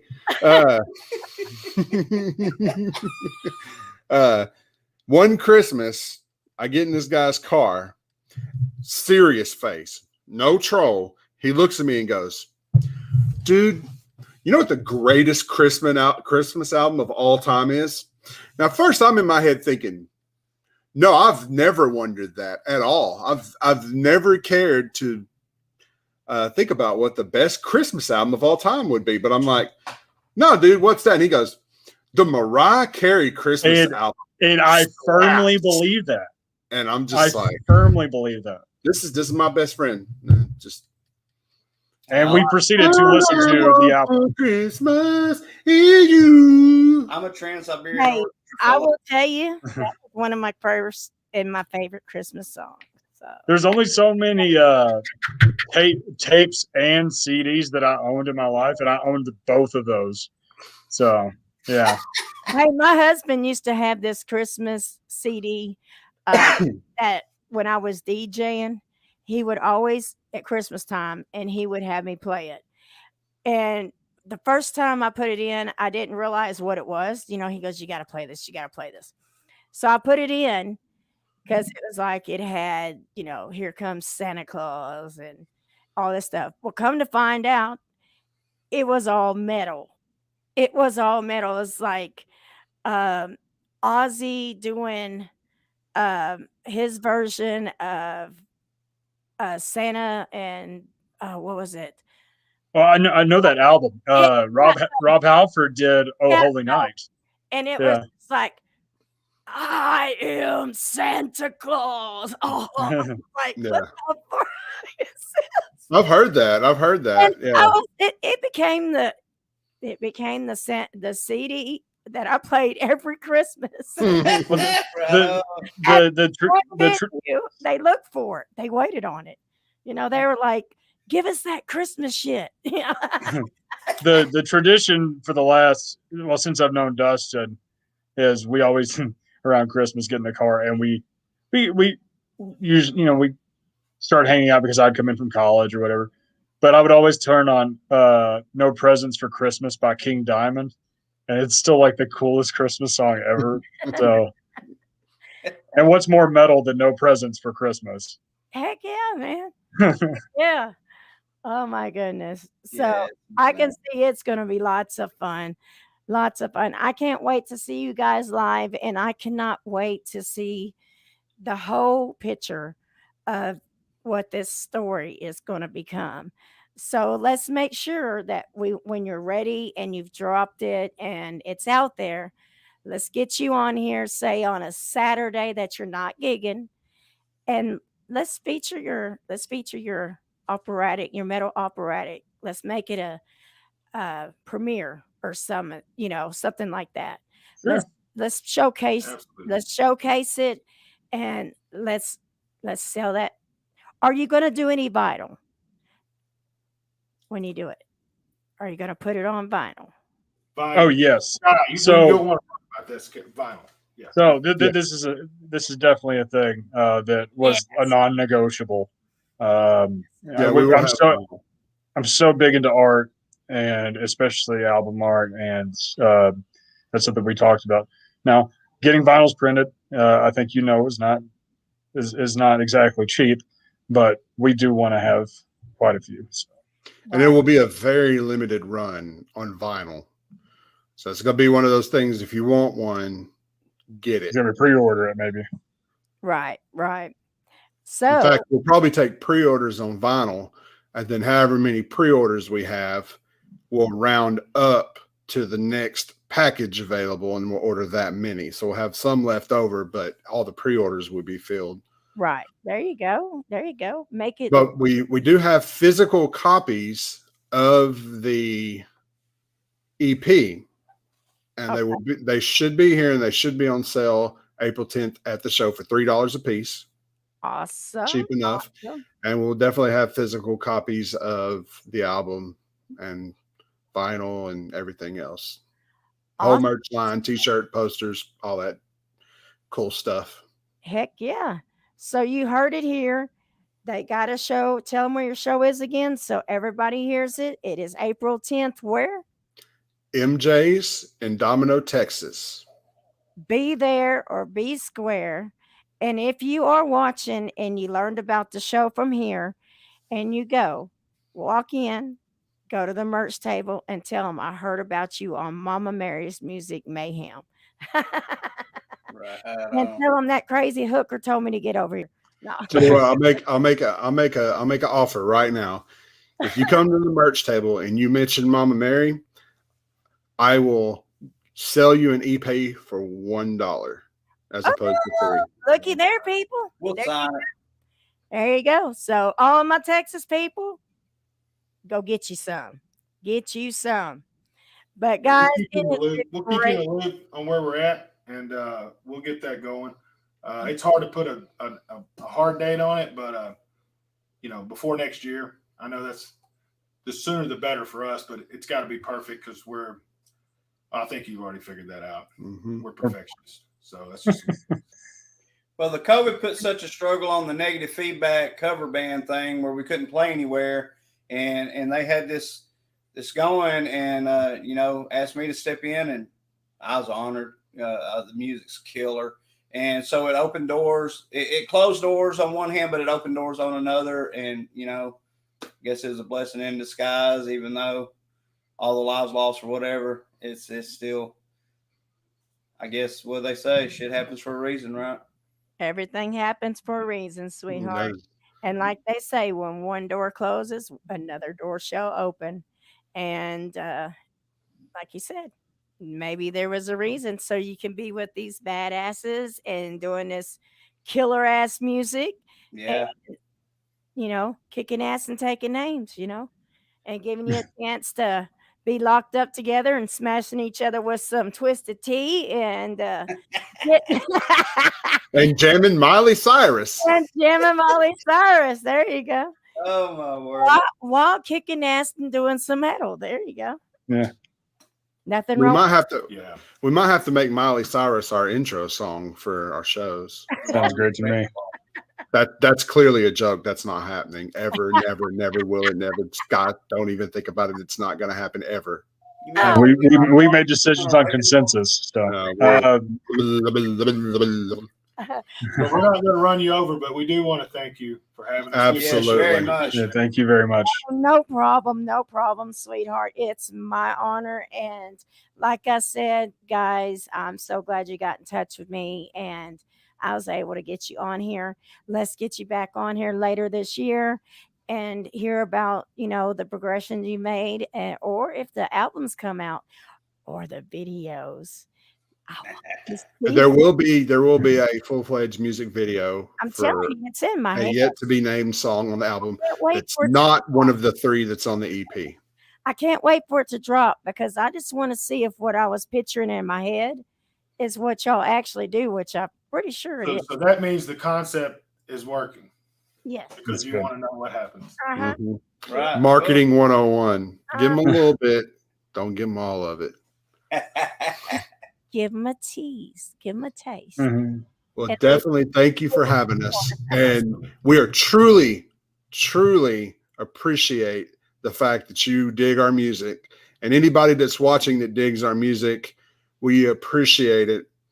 And if you can come to a show, that's awesome. We'll talk to you. We'll shake your hand. We'll treat you like a brother. If you can't come to the show, but you can watch our videos and listen to our music on Spotify or hit us up on Facebook, that's totally fine too. We love you too.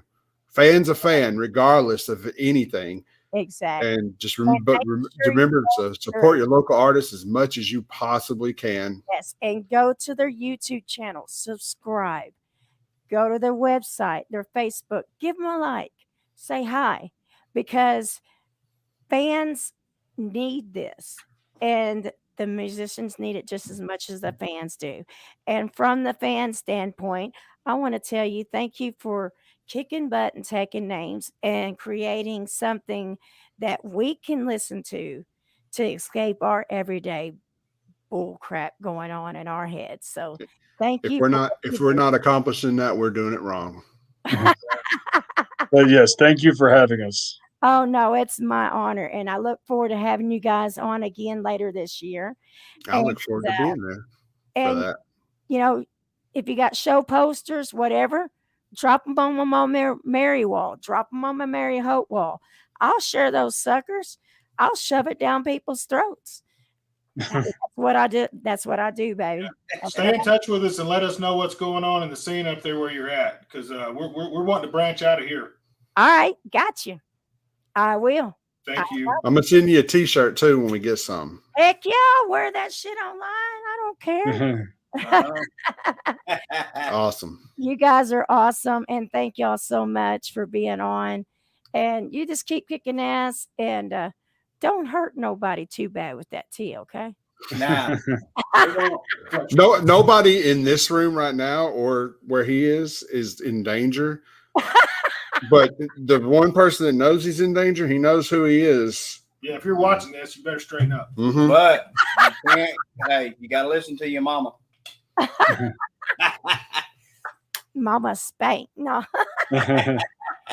Whoa now. All right. Whoa now. Simmer down now. All right. We're going over on your time. I'm sure the next band's ready to get in here. So Oh, she's on her way in. We got Moonshine Mafia coming up next. Yeah, absolutely. And oh, she's fabulous. That whole band's fabulous. I'm sure y'all have heard of them before. Yeah. I want to thank y'all for being on here, and look forward to the next time. And like I said, share your stuff on my wall, and I will definitely share it out and help get the word out for you. All right. Thank you very much. Thank you. Thank you. Thank you. Thank everybody Bye. for watching. All right. All right. That was MIR official, Mercury and Retrograde.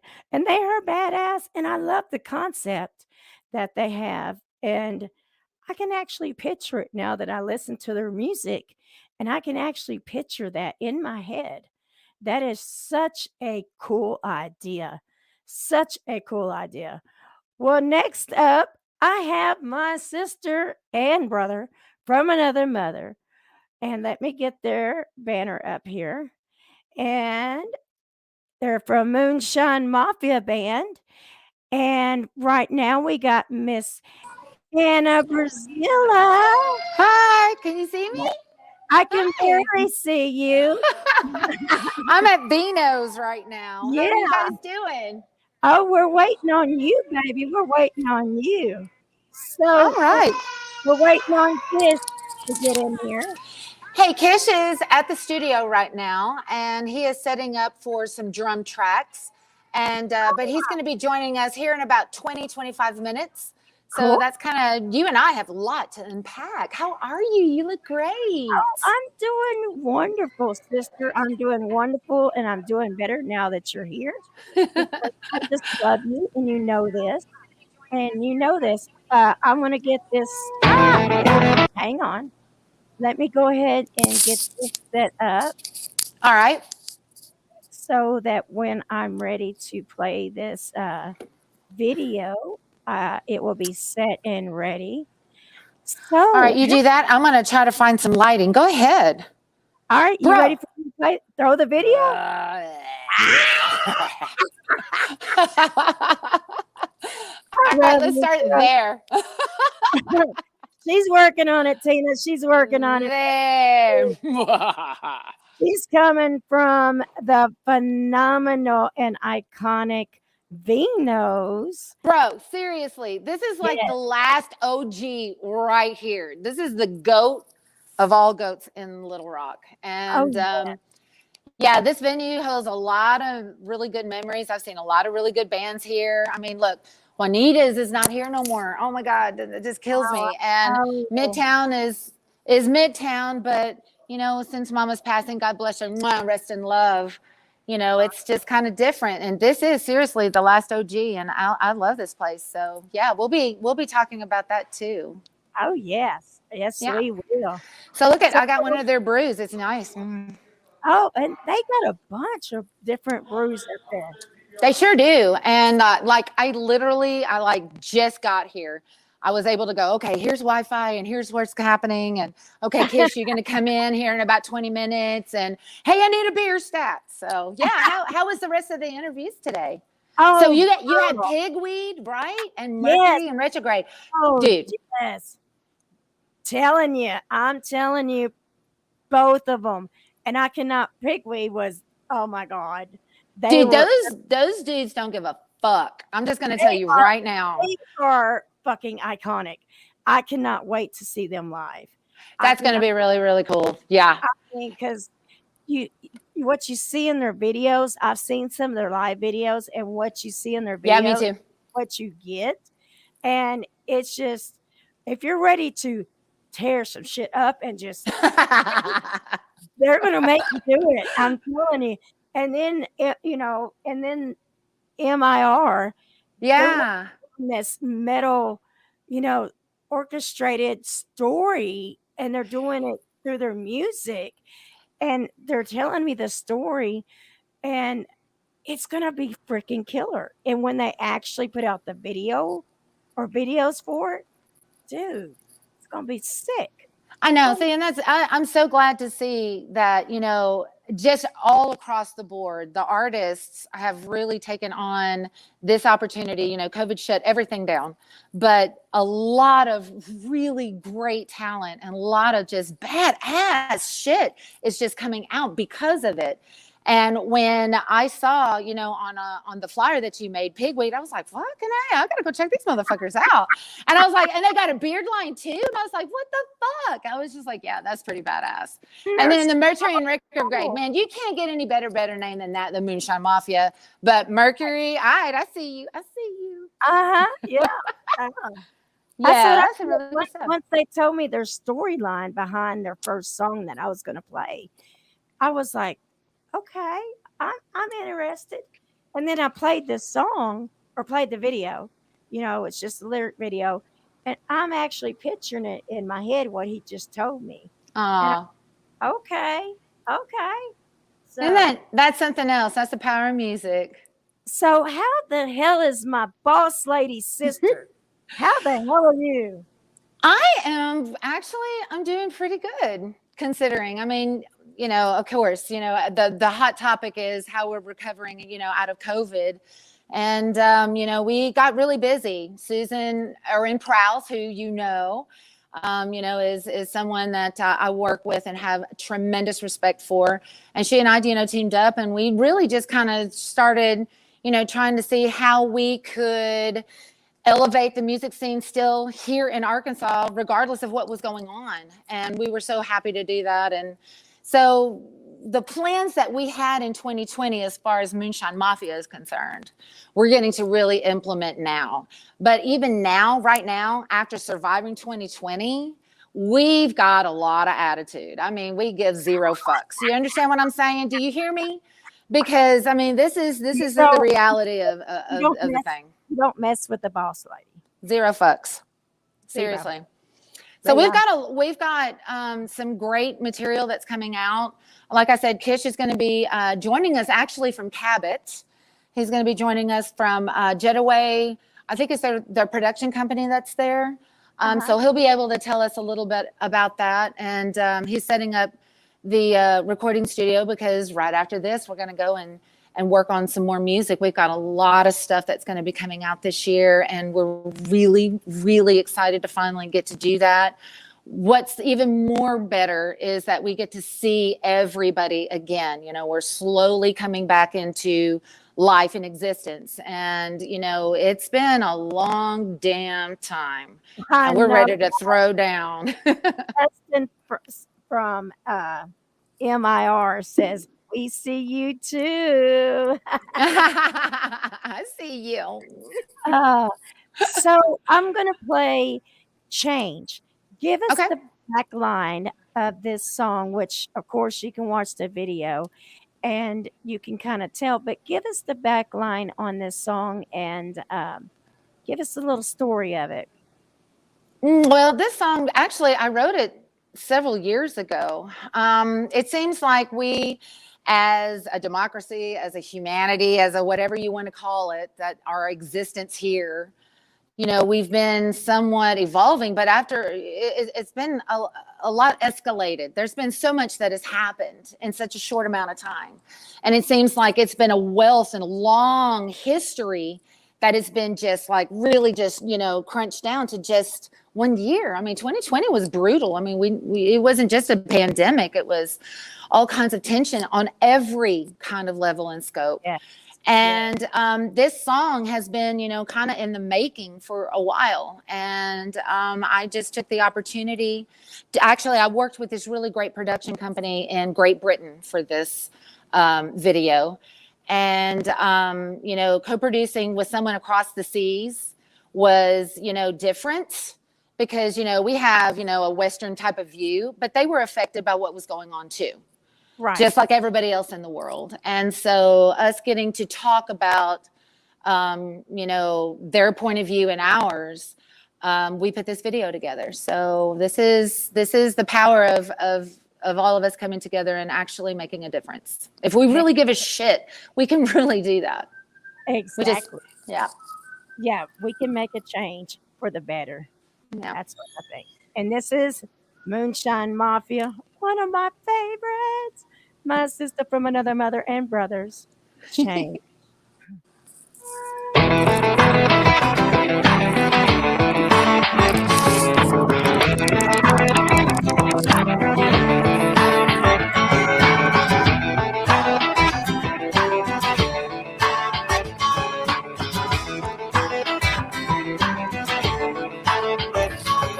Some say hope's a curse, no longer sweet. I always love it. Faith is absent, life shattered on Main Street. Nothing's different, watch the news any day. It's still a world ruled by fear and pain.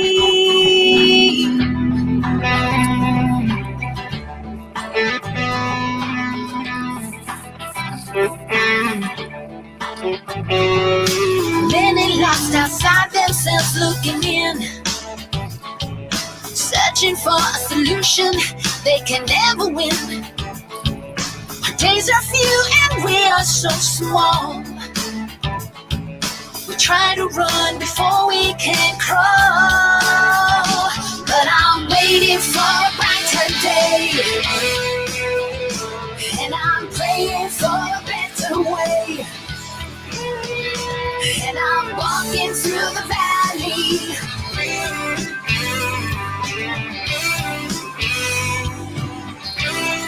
You can change tomorrow.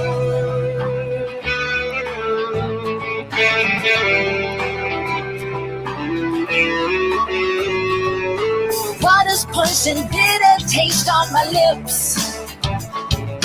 Wine is sour, dead minds tie my wrists.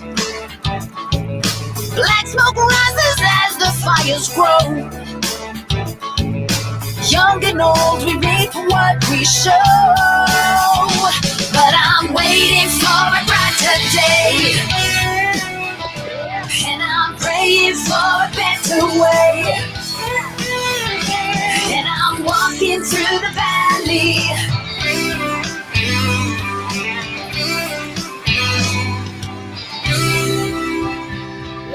Truth is what we seek, and love will set us free. It's the freedom of joy. Let me hear your voice.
That's what I'm talking about. That just warmed my heart. Well, thank you. Thank you for sharing that. Oh, You know what, no, Mary? You and I have been friends for a long, long time, sister. We've lived a lot of shit together. And just thank you for loving me and supporting me always. oh, girl. Same here. I mean, we've been connected. I remember the very first show I booked at Lucky's, and didn't I book Moonshine Mafia at Lucky's? Yeah, you did. We That- one hell of a time, if I remember right. yeah, yeah. Back in the good old days when that place you couldn't. Those were good old days, you know? I mean, we were keeping the music, the live music vibe alive, you know? I mean, Hopping. It was hopping.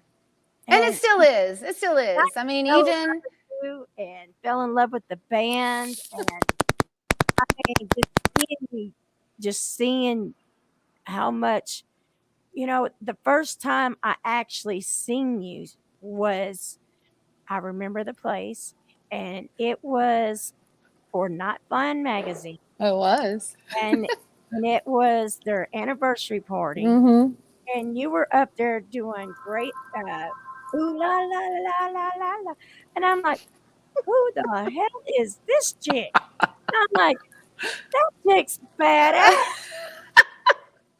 I need to quit now. Because I was in the band Shut system. the hell up. No, And I no, was no. like, oh, Joe, we're done. We're done. We're done. No. And it was like instantly we were sisters. You know? It was. You know what? And you were no more than 4 feet from me because it was at the Big Chill and it's tiny as fuck there. And I mean, right instantly, as soon as we hit on that downbeat, right there on that one, you and I locked eyes. And it was, I mean, it was all, that was it. Yeah. That's all it took. Yeah. That's all it took, you know. And I've seen you guys come from where you were at then to where you're at now. And dude, y'all are unstoppable. Moonshine Mafia, you guys have just evolved so much, and just you're conquering the world, girl. It's been a lot of work. Well, yeah, and you're right. We have evolved. I've gone through about like what 5, 6, 8 ex-husbands by now. So I mean, we get all kind of versions of I don't know. You know, there's a country song that I'm fucking writing about that. I was going to say, we need to take Jake Jones and see Phil write a country song about that. You know why we laugh is because y'all seen it, and that's good, and that's fine, and that's okay, because I'm a walking, living testimony of the blues and then of country and of survival, just like you, and just, you know, we're bad bitches, Mary. Come on. I mean, we're cancer surviving badass mofos, and you can't get rid of us. We're like a tick on your ass. You think we're gone, but we come back. Oh my word. I know Brandon's watching this going, yeah, that bitch is a vampire. She is. You have no idea. So for those that don't know, which I don't know anybody that does, but we're reaching a wide variety of people here. So for those that don't know about Moonshine Mafia, let us know about your band members and get a little history. Yeah, sure. Well, you are the original boss, OG. Bitch. Yeah, that's right. Well, actually, a very good friend of mine, Greg, rest in love, badass harp player. He's the one that actually gave me the stage name Boss Lady, because I had his son, Brian Batterton, who was like all of 16 years old, barely whiskers here, and Grayson Goff, the same thing, you know, and Tommy Jackson, and all these wonderful young talent came and worked and Moonshine Mafia. And Greg was the one that gave me that stage name, Boss Lady, because he rolled up and he was like, listen, you listen to what this woman has to say and you'll be okay. This is the OG. And I was like, fuck yes.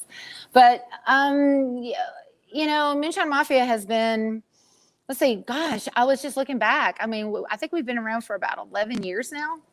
And so we've worked with so many musicians all across Arkansas, Texas, Missouri, Tennessee, Louisiana. And so there's always been just this really eclectic group as we've evolved. I love playing with people. I mean, doing Southern rock and the blues and, with a little country fried on the side, you get to work with sensational artists and they're just right here in our backyard.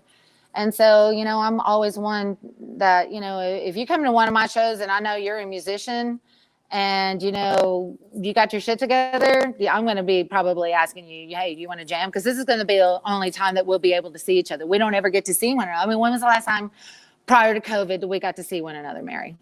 Right. You're rocking with yours. And I mean, so I always love to jam. I mean, I kind of look at myself, like if I could have two drummers, I would totally be like the all-female freaking Allman Brothers band, like Heartbeat, right? I mean, come on. Yeah. I have seen you at shows, which you're phenomenal and your bandmates are phenomenal, Always. Brandon Always. and Always. the artists that you invite to set in on different shows.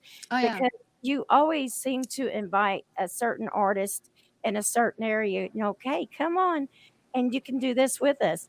And that's what I love about you is you're always helping others as well as, doing your art.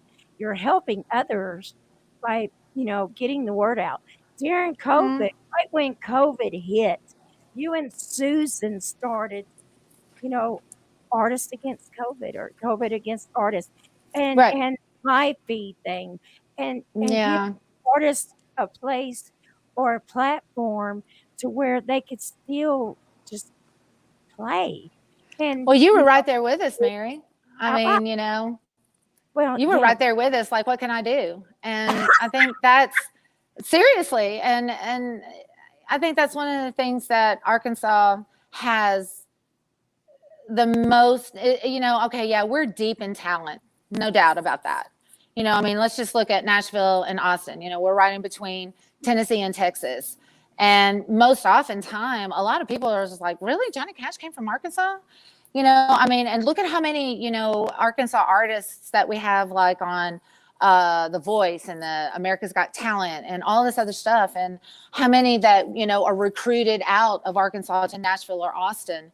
And there's so much that's right here. And that's what makes it different. And that's when shit hits the fan, like it's a tornado. Remember when it hit like Conway, several years ago, whether it's, an economic, downfall with like what we had with COVID. That's what is so powerful about Arkansas that I love the most is that we are a very small community and we really do truly try to look out for one another. And, without one another, we're nothing. And that's the God's honest truth. And I'm so glad that I get to share that with you. Yeah, I am. No. I mean, well, that's what it's all about. It's all about lifting each other up. And it's all about, just, in these venues have been struggling. And it's, it's so sad to see ones that have had to shut their doors that we have seen around, that's been around for years. Forever. Yeah. And, so we hang on to the ones that are able to keep their doors open. We hang on to, and we're like, let us help you. Let us help you, keep those doors open. Yeah. Because they're doing it for the musicians and the fans. And we got to take care of them too. Oh, yeah.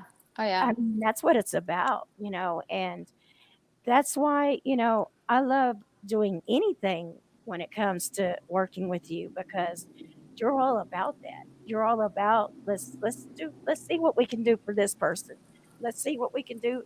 And, in the meantime, you're out there kicking ass with your band, I'm trying. I mean, we're hustling liquor too, so let's not all be all putting me on the Jesus pedestal. Because Mary, moonshine around. I could say that. Yes, and Carl Wallstrom, if you're watching this, it's Oh, long Mr. overdue that you come back to Silver. Arkansas, son. Mr. Silver. Oh, dude. Oh, Silver Fox. Silver Fox. Yeah. It's time to yeah. come back home for a little bit. It sure Yeah. is. Bring a crate of that good moonshine with you. Damn, I know, for real. That's some good stuff. We made some good shit, don't we, Mary? Man, I remember because I sit there and talk to you after the first time I saw you, and I already knew Carl. And when you were actually doing teaching. You were teaching up and coming people, and Yeah, I had an artist development studio in Hot Springs. yeah, That's I right. remember all that. And then I seen Carl. It was at the used to be the hangar, but now it's the Elixir. And he's like, "I'm bringing a crate of moonshine." I'm like, Oh my God. "So y'all really make moonshine?" And he goes, "Best damn shit around." And he brought some, and I was like, Oh my God. was dangerous because it didn't taste like moonshine I've done in the past. It was very smooth and it would hurt you. It's a slow hurt, man. I'm gonna tell you what. I'm gonna tell you. No, seriously. Me, Carl, and Darren. There were many, many, many nights. I mean, for weeks. As we were like learning the process and what's the great recipe and what's the right mixture of this and temperature. I mean, there's science behind this shit. And I mean, there were many a drunk night as we were trying to figure out that recipe until we finally got it down. And, I mean, we always had the ambition of putting a distillery together. And I mean, of course, that's always going to be a wet dream of mine. But in the meantime, look at what I'm doing. Look, check this out. Right. So Brandon, right? Glorious fucking beard. Okay. So we put together this amazing all natural beard care line. Okay. And this dude, he's like in the kitchen whipping all this shit up. It's like, percentage of this kind of butter and this amount of, percentage of freaking carrier oils. And I'm like, you just do your magic. I'm going to go over here and market and, do the business development. So we're doing there's a really cool, a married couple doing a business like this together. And I have my talents and he has his, and we bring it to the table. And I think we've got something really good that's going on. And so it's called American Beard Bully Company.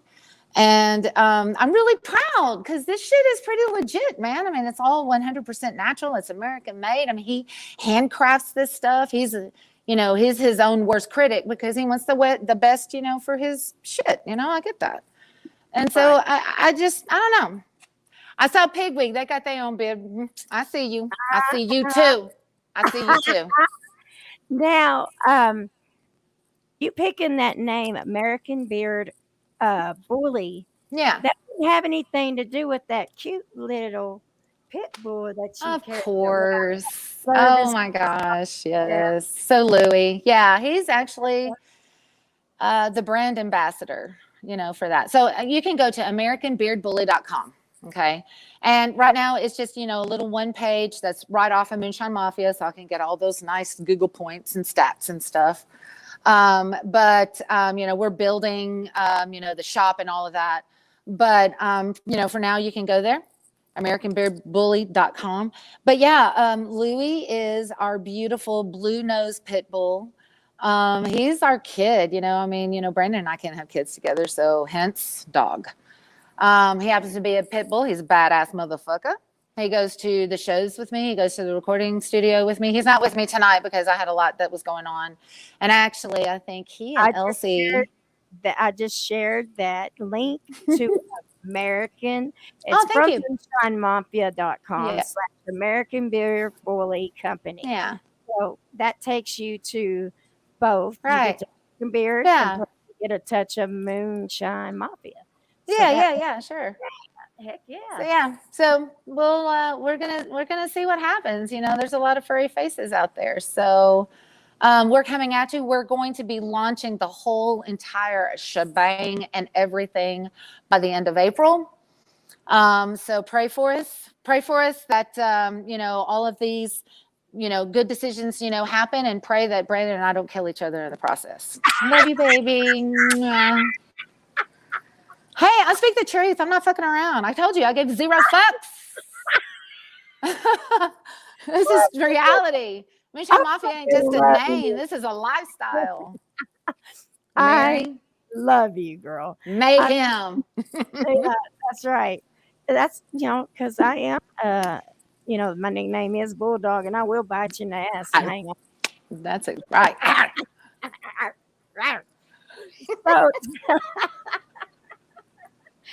So tell us the members of Moonshine Mafia. I know Kish. Okay, cool. Yes. Kish is going to be coming on shortly. Yeah. Members in Moonshine Mafia, and give us. Oh my gosh, I am so freaking stoked. I am so happy. So it's been a while since I've had a writing partner that we kind of think in the same vibe.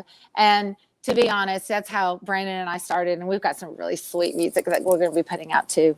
But Kish is my new songwriting partner, and I said, I really want you to come and be a part, of the Mafia. And, you're just a badass. And Kish has had his own entire career, which is superb. He's a fantastic musician and artist, songwriter, producer, and recording engineer. And, he and I have teamed up together, and we have written some awesome freaking music. Some that's just really fucking powerhouse, like rock and roll, Southern rock, just fucking grab you by your balls. And then some that is really just, your heartache, and this is all real stuff. There is nothing that we write that I've written or Kish has written or that we've written together that we can't actually stand behind and say, yeah, we're owning this shit right here. Right. So we are really excited. We've got some big plans that we have in store for Mafia this year. So yeah, is he in the room now? Not yet. Kish, you better come on. So he was So I'll go ahead and tee him up. I know that he was going to be trying to come in about 6:30. He is up in Cabot right now. I believe the name is Jetaway Studios and Productions, maybe. They seem to be a really awesome production company and very smart to hire Kish to come in and do artist development. Also do a lot of the studio engineering and things like that. And so I know that he was finishing up a lesson up there and that he was going to cue in and come and hang out with us. And just kind of, he's at the end of the day, and unfortunately he's not going to have a beer with us, but maybe he can come in pretty quick. Okay. So you know what, Mary, I want to ask you a question. Yo. We're going to turn this around. Okay. What you need. When are you going to come out with a single? Don't be sitting with me now. I got the lyrics written. I know you do. I just need somebody to put some music to it. I might know somebody. You think? I think so. I think we need to talk. I think we need to talk because I got some lyrics going on. I know you do. And you really need to have those out into the world. You've been living a lot of life, and, just being right here looking at you in the screen right now, knowing that you're grinning back at me, knowing that everything that you've been through.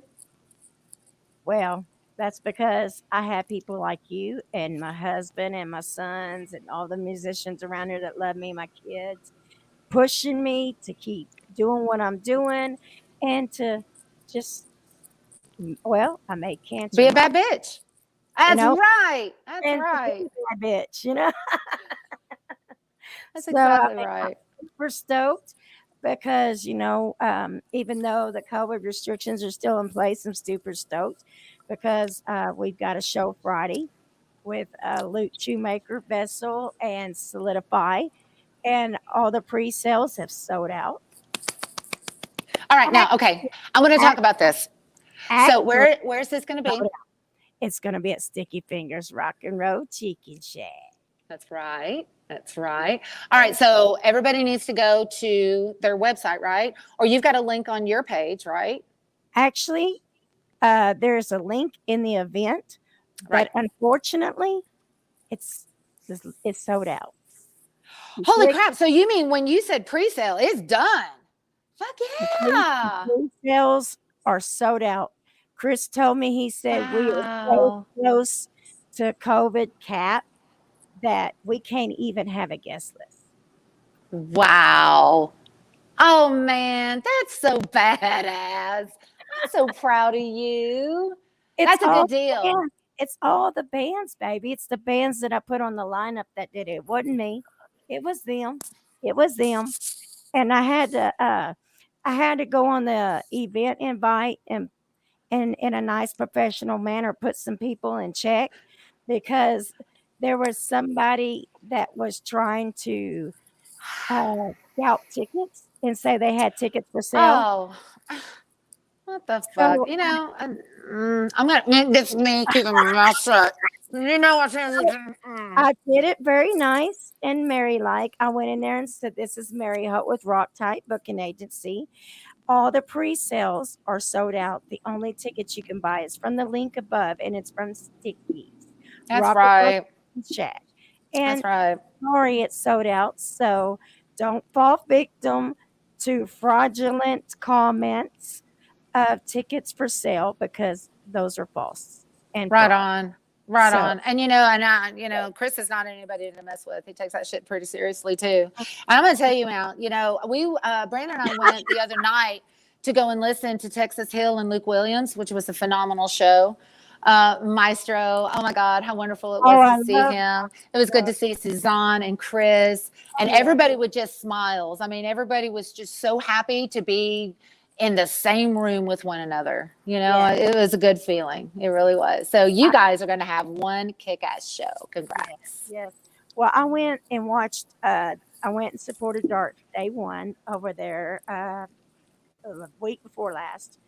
And when I walked in, Suzanne see me and she goes, "Okay." And I'm like, "Yes." And see, I hadn't had the chance to tell them I was cancer free yet. So I'd already booked the show and everything that I had scheduled. And I told her, I was going to be bringing posters up, but I'm here to support y'all. And I looked at her and said, "By the way, I'm cancer free." And she goes, "Heck yeah." And he's like, "Mary," and we're just one big happy family. See, man. and that's what I'm talking about. It's the whole community. All of us were really touched in so many different ways, because of what, we had to endure over 2020. But here we are still standing. And here we are, coming together. That's right. So I'm in Vino's, yo. Right? Look. I'm gonna show you. Vino's, one of them. I'm gonna try to take some of this shit right over here, and I'm taking things into my own. Oh God, help us. Look at that. Uh-huh. That's what I'm talking about. Do you know how many badass bands have been on this stage right here? That is an Look at iconic this. venue, and there has been multiple historic shows. I know. I love this place. Like I was saying earlier, this is the freaking OG. Seriously, GOAT all the fucking way. Oh yeah. And that's something that, I take, into heart. Okay. Cause I'm not like the traditional blues player.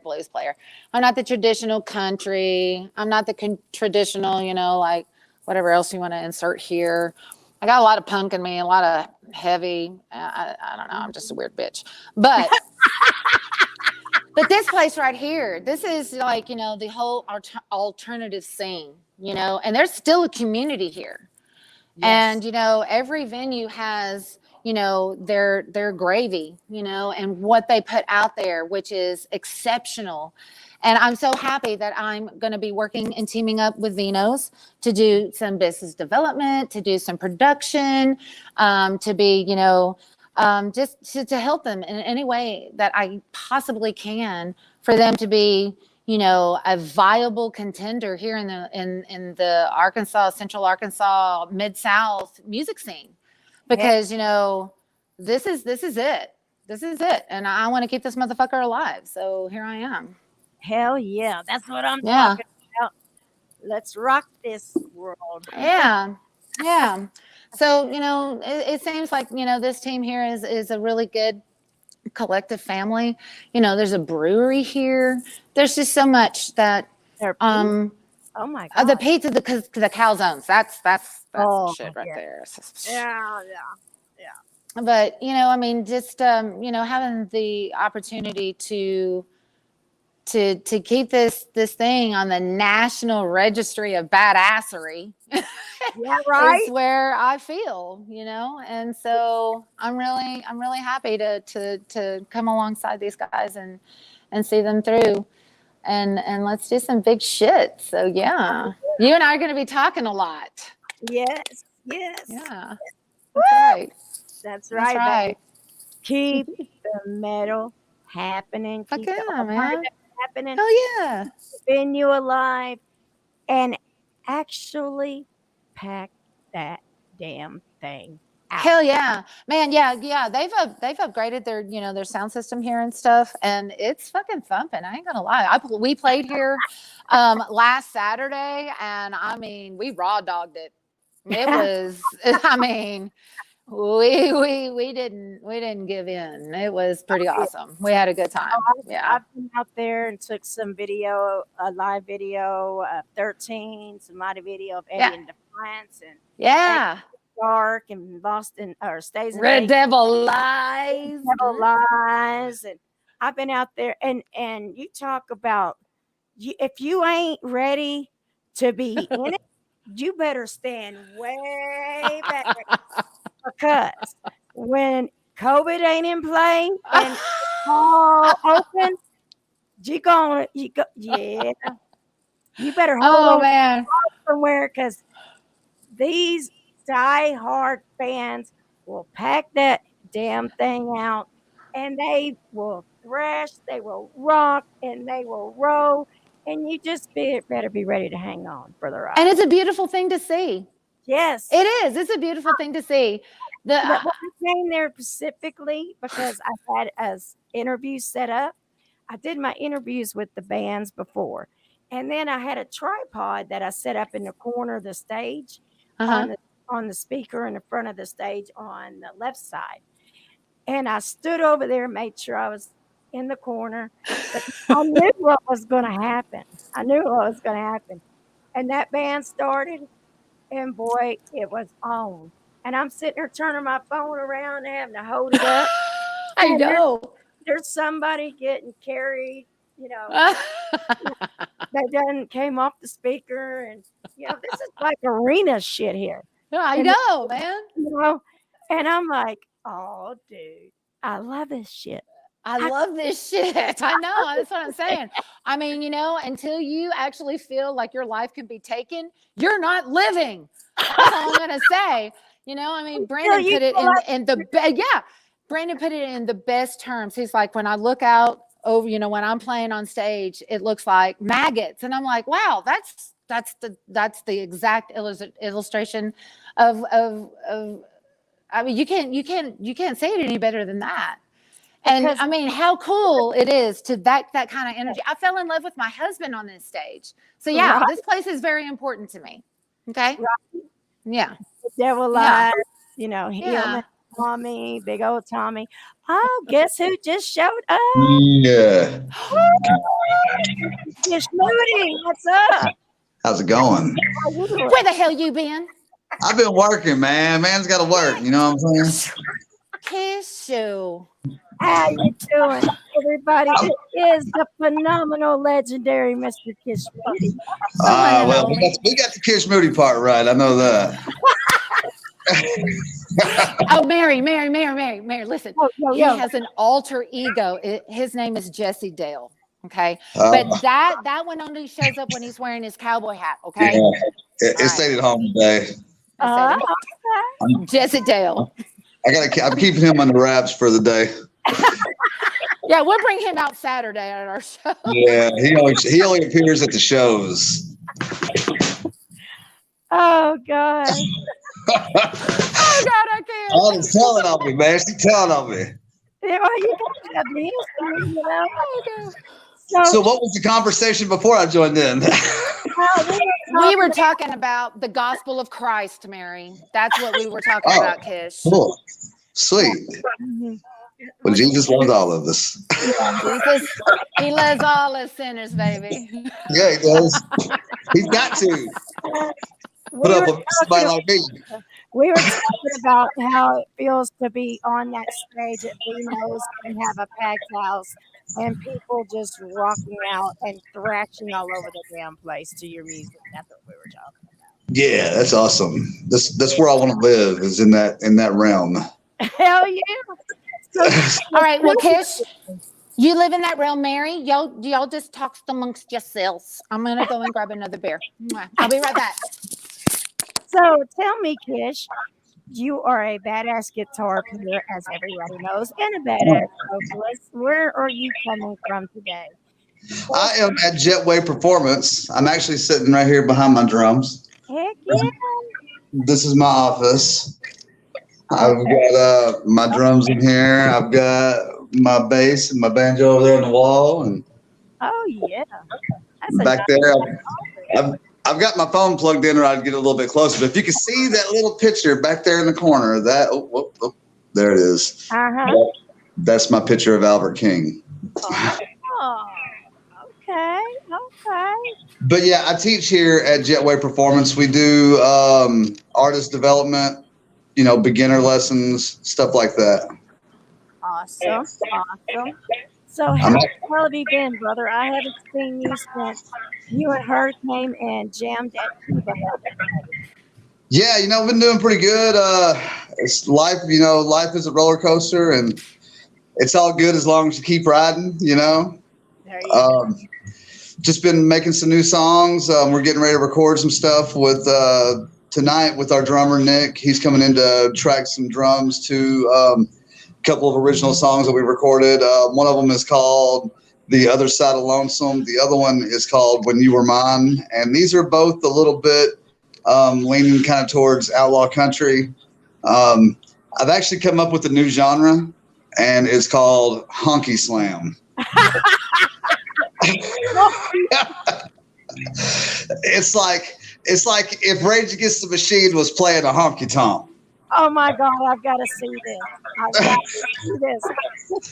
Considering that you can have boots with spurs on, that might get kind of dangerous. It could, but Hey, that's war wounds though. That's all right. Clay says that is an amazing place. Yes, it is. It's a way cool place. Zach Dunlop owns it, along with Matt and Faith Cody, and they are just wonderful people, man. We've got about right now we've got 10 touring bands that are getting geared up to go on tour, and they're going to be traveling to like Florida, Nashville, Branson. I'm trying to hold this camera right. That's weird for me. Sorry, but. Yeah, they lots of talented kids. My students, the McCalls. If you keep up with me at all on Facebook, you see my kids on there playing all the time, and they're a part of the Jetway family. And man, I'm just so blessed to be here.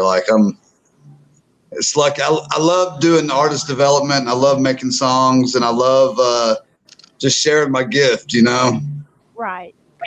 You're that's why you and Anna are so freaking awesome, because y'all take what you've learned and your skills and help others. Yes. Their skills up and help the next generation, so they can reach the goals that they want to reach and do things that y'all have done in your life. And that's freaking awesome, dude. I mean, that's what it's all about. Giving back and helping others. That's just, you guys are badass. Have I told you that lately? Well, thank you. God bless you. You too. We did a show together a long time ago, I guess now, but we did the Redneck Olympics. You remember those? Yes. Oh my God. Jim Dandy. Hot. Yeah, it was. 10 degrees. I remember I thought I was going to be a big dog, come out in all black, but I had my husband standing on the back of the stage with my white Redneck Olympics shirt just in case. Yeah. And I'm up there in all black, and you know me, I cannot stand still. So Oh yeah, I know it. and I'm about to pass out. So Yeah. I tell Joe, take over. I go to the back of the stage, which was 2 trailers put together, and I'm Yeah. ripping my shirt off, putting the white shirt on. And Whole new show. I come back with my tambourine. Yep. Yeah, you working the hell out of that tambourine. I remember. Those were the good old days, man. I mean, that was fun. That was fun. It was my first encounter with Jim Dandy. Oh my gosh, that was just it was pretty cool. I mean, you know, because even though it was like 110, Yes, there was still a shitload of people there. it was. And there was the tractor races. I mean, come on. Yes, I know. I went over and watched that. That was funny as shit right there. Yes, we were commentating it, and whenever one would break down, I would do like the Deliverance theme, the banjo line. Yes. And they were serious about that. They were running each other over. Yeah, they were. It got real redneck. The Redneck Olympics, baby. Man, he needs to bring that back because that was fun as shit. I'm telling you. Yeah, I don't know why they quit doing it, but I wish they would bring it back. I loved going there and doing that. Well, he actually he had gotten sick with cancer for a while. Oh, okay. But he did beat it. But yeah, he got a pretty bad bout, and he had to go through the radiation and everything. But I still keep in touch with him, and he's doing good. He's doing good. Good. I told him, I said, dude, we got to do a reunion. We got to. Yeah. All right, hold on a second. I'm going to take out my earbuds here so we can hear like everything because I didn't refresh my train. What I've been talking about Kish. You better be talking nice. I'm going to whip your ass. Well, I told him that little secret about you, Anna. Everyone knows now. Yeah, 30 minutes. We have session time tonight. Don't. I'm just playing. I didn't tell him the whole truth, but he told me that much. Yeah. We were actually talking about how the first time I met him and he met me, we both played Redneck Olympics. Yes. Mr. Rock and his band was playing Redneck Olympics and opening for Black Oak, Arkansas. Yes. 110-degree heat. Yep. Yes. We though. Oh yeah. Oh, someone's trying to call me. They call me. Kish, there are children that are. Sorry, Nick was calling me. Can y'all hear me now? My bad. Yeah, we can hear you. We can hear you. What's going on? Is this thing working? Huh? So no, Mary. So seriously, Kish married Brandon and myself at the Devil's Crossroads in Mississippi. You the one that did it? I love this dude. I did it. Oh my God, that is awesome. Sure did. Yeah. So we have plans to go back. Actually, Kish and I have been talking with Ground Zero, which is Morgan Freeman's joint down there in the Delta. Dude, holy crap, this place is freaking crazy. So we are wanting to be shooting a video down there. And, like I was saying earlier, we have so much music and video content, and we've got some big dreams that are coming up for Moonshine Mafia. We're very excited. Oh, I can't wait. I cannot wait because you guys have worked so hard and done so much for others that you deserve anything and everything that comes to you. I want to interview. Hi. Hey, yeah, that's Nick. Hey. That's a drummer right there, brah. How y'all doing? We're live. Can y'all hear us okay? Yeah. Okay. We're live on Mama Mary's Music Mayhem. How you doing? Fine. If you're just going to be like that. So here's a little bit better picture of my Albert King. No, it's in the other room. Okay, cool. Cool. Yeah. Kish, you messing around on me with your side chick, Nick? Okay, you know what? Fine. I got my side chick too. Look. Who we got? Who we got? My side chick. Oh. Look who it is. Wow, that's a sexy one too. Look who it is. We're gonna be working together here in the future. So Hey, check this out, y'all. This right here is Rachel. Hi. Oh damn, you totally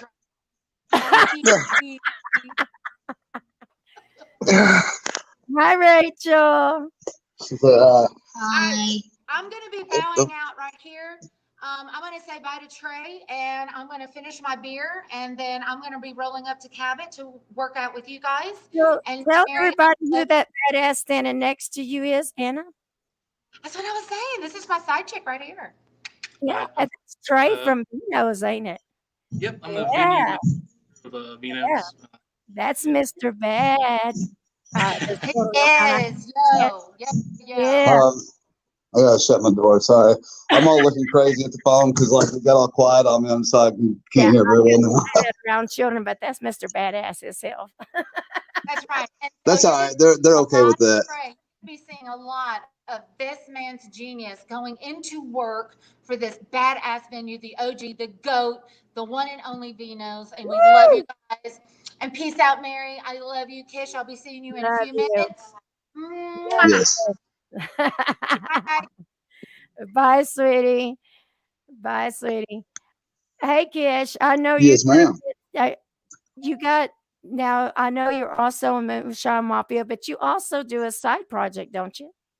Yeah, you know, I got a couple different things. I put out a couple albums that are on YouTube and on the internet and all that. One of them is Holy Rock Revival. I toured around and did revivals for a while. Cool. And I still do it every now and then when I get invited. Awesome. Well, we're gonna have and on here also I had my band Monoxide project for years as well. Yes, Monoxide. Yes, you got that metal in you. Yeah. I love Monoxide project. God, are y'all ever gonna come back? Yes, we are. We're gonna. Well, you know, I don't know. We've thought about it. Okay. Actually, the reason I said yes, we are is because we're doing a cover of Burnout Cowboy by Monoxide Project with Moonshine Mafia. Oh. And so me and Anna are doing a duet of it on this run of it. Okay. Well, But the guys in Monoxide, they, they've got some stuff going on, and my drummer Nick that showed up a while ago, he was actually one of the drummers from Monoxide. We had like several of them, but Nick was one of the main ones we had for years. Still plays with me. Me and him been playing together for probably 20 years. Right. Awesome. Well, we're gonna have to get you on here when y'all ain't getting ready for studio, and we're gonna have to get the Kish Moody story. And yeah, absolutely. I would love to. Let's set it up, brother. Let's set it up. Yeah, you just tell me a date. I'm good for it. I would love to tell y'all. That's awesome. It might be censored in some areas. Well, I'll have to behave. Mama will have to behave. Yeah, I'll behave for the most part. But my show's uncensored, so. Fair then. Okay, perfect. There, do it. Well, Kish, thank you so much. And when Anna gets there, tell her thank you so much. I will. I am so honored and glad to have y'all on here. I have been total fans of y'all's forever in different projects, and I love seeing good things come together. And with you, Brandon, her, and dude, I can just imagine what this year is going to be like, and I can't wait. Well, thank you. I'm honored that you had me. Thank you. No, I look forward to doing it again and telling you my story. Let's set it up, brother, and let's put. We'll get some promo out, and we'll tell the Kish Moody story. How about that? All right. Well, I love you, Mary. I love you too, brother, and we will see you soon. And you have a great recording session tonight. And I put all my good mojo and send it your way for tonight. I'll take it. God bless you, girl. We'll see you. Mwah. Love you, brother. Love you too, girl. We'll see you. All right. Bye-bye. Bye-bye. Guys, that was Moonshine Mafia, Miss Anna and Kish Moody, and they are doing recordings tonight. So you have to check it out. Lots of exciting stuff happening. And as you heard from Anna, Anna will be teaming up with Trey at Vino's. So if you are an alternative band or a metal band and you want to play Vino's, get in touch with Mary, get in touch with Trey, get in touch with Anna. We will get you there and we will make it happen. And guys, thank you so much for hanging out with me for Triple Shot. And next, let's see, my next show is on Sunday. I have I have Silent Trust. I have Silent Trust on. And then on next Tuesday, I have 434 Sunlord.